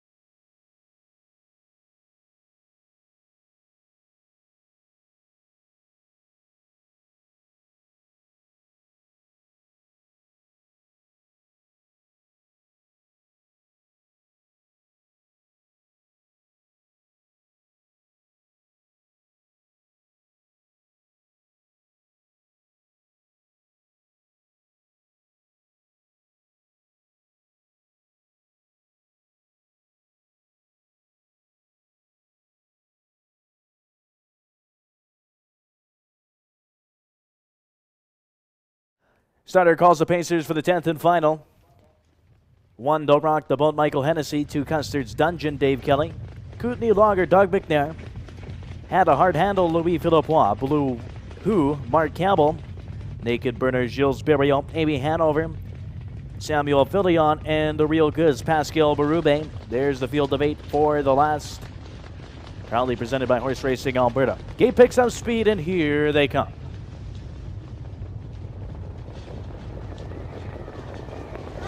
And they're off and pacing. There goes Custard's Dungeon. Had a Hard Handle is challenging for the early lead. Into the clubhouse turn from the outside, Blue Who. And holding the pylons is Don't Rock the Boat. Sitting on the inside, 5th is Kootenai Lager. And driving on the outside, A.B. Hanover looks for a spot, gets one in 5th. Trailing duo, Naked Burner and the Real Goods. Field of 8 separated by 10 lengths. On to the backstretch, it's Custard's Dungeon. That 11-1 long shot has the lead over Had a Hard Handle, who sits the pocket trip. Blue Who is back in 3rd. Opening quarter 27-3. Don't Rock the Boat is in 4th. The gap of 2 lengths to Amy Hanover, who's in 5th. Kootenai Lager right lining out of 7th. Naked Burner, and the trailer following that one is the Real Goods. Halfway down the backstretch, it's Custard's Dungeon rationing out the speed for Kelly.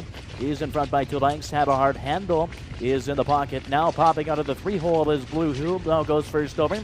Don't Rock the Boat is on the inside in 4th. Half put up 56-4, 29-1 for the second quarter.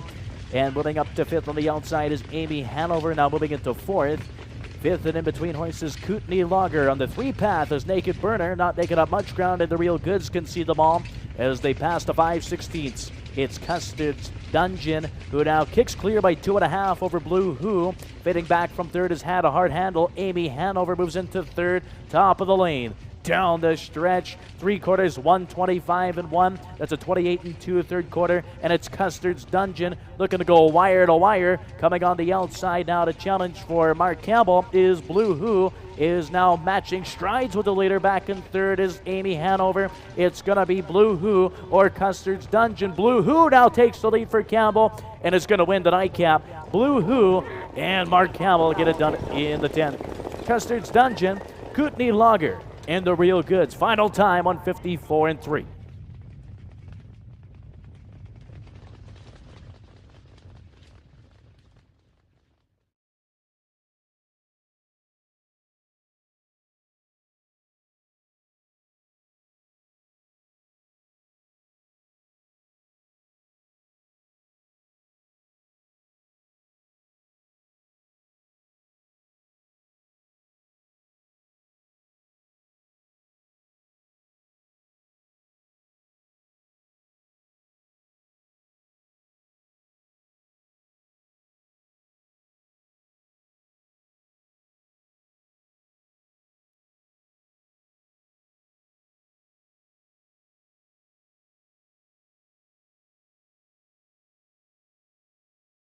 Unofficial winner number 5, Blue Who. Second, number 2, Custard's Dungeon. Finishing 3rd, number 3, Kootenai Lager. Finishing 4th, number 8, The Real Goods. 5, 2, 3, and 8 unofficially from the nightcap.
You're now entering into the winner's enclosure, winner of the 10th and final.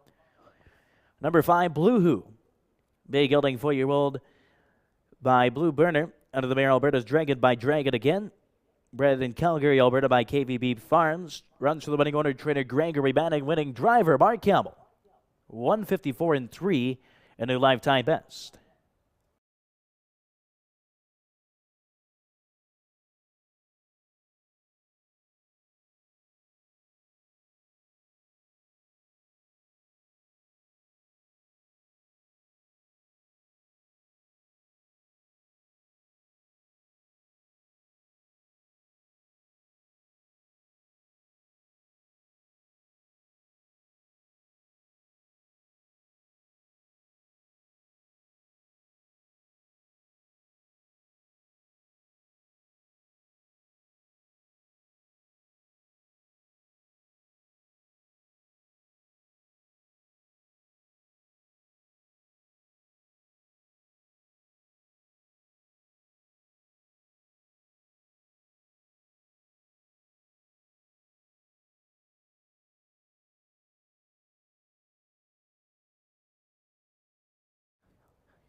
And the 10th race is still unofficial,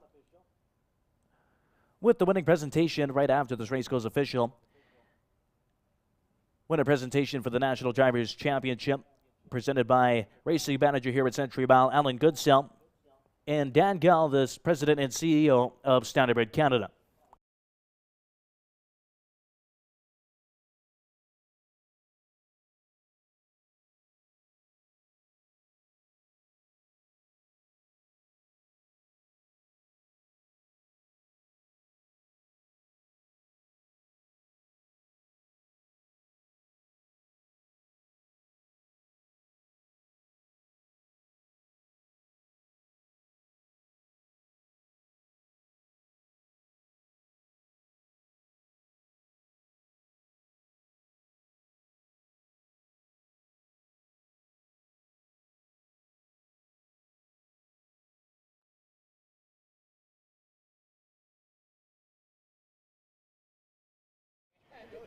Tenth and final goes to Blue Who. Who? Blue Who. Who?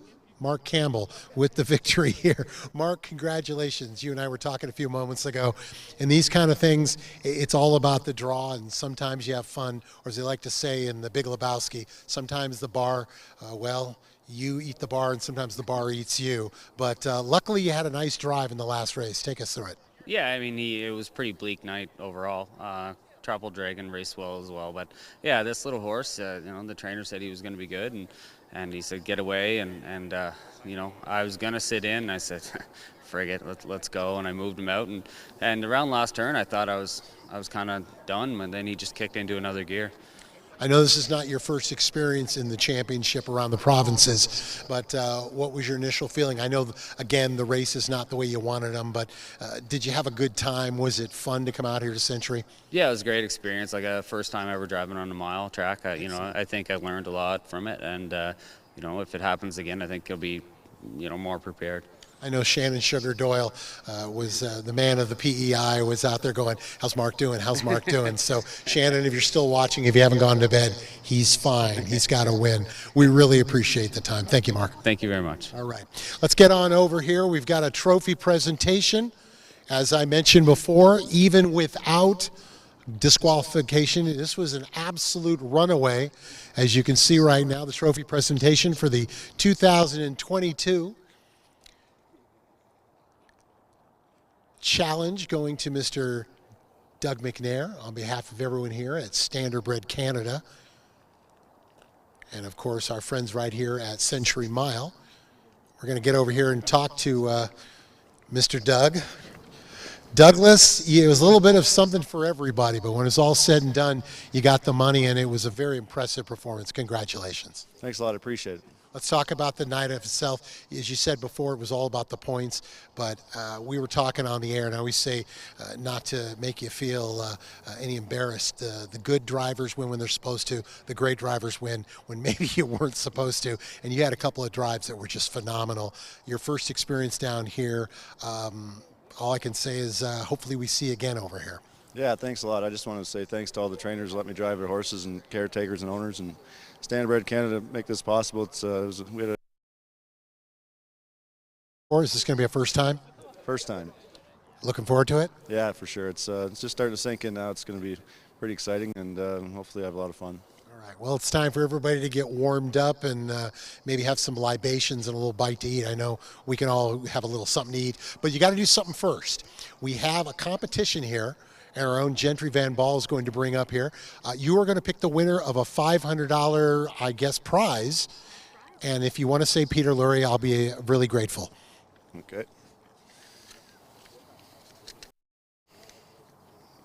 Bob Akin? No, I'm just kidding. Susan Kochier. Susan Kochier. Okay. Well, Susan, if you're not here, I'll be happy to take it. But again, Doug, thank you so much. Absolute pleasure.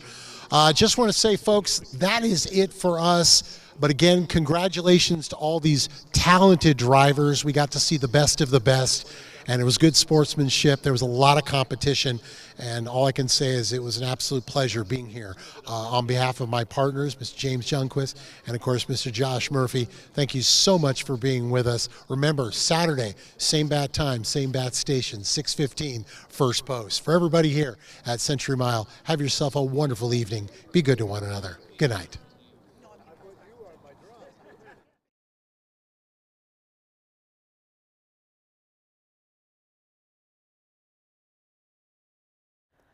And the 10th race is now official. Blue Who's 640 to win, 360 to place, 290 to show. 2 Custard's Dungeon, 820 to place, 430 to show. And 3 Kootenai Lager, 320 to show. 20-cent pick 5, $2,052.37. $2 exact to $42.60. $2 late double, $95.95. Dollar pick 3, $266.65. Dollar pick 4 pays on 4 of 4, $1,480. And the $1 trifecta for the 5, 2, 3 combination, $89.95.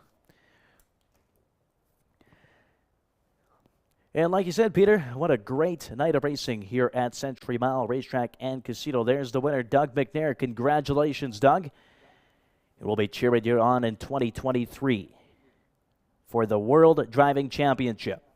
Winner of the National Driving Championship, 91 points. Driver Doug McNair.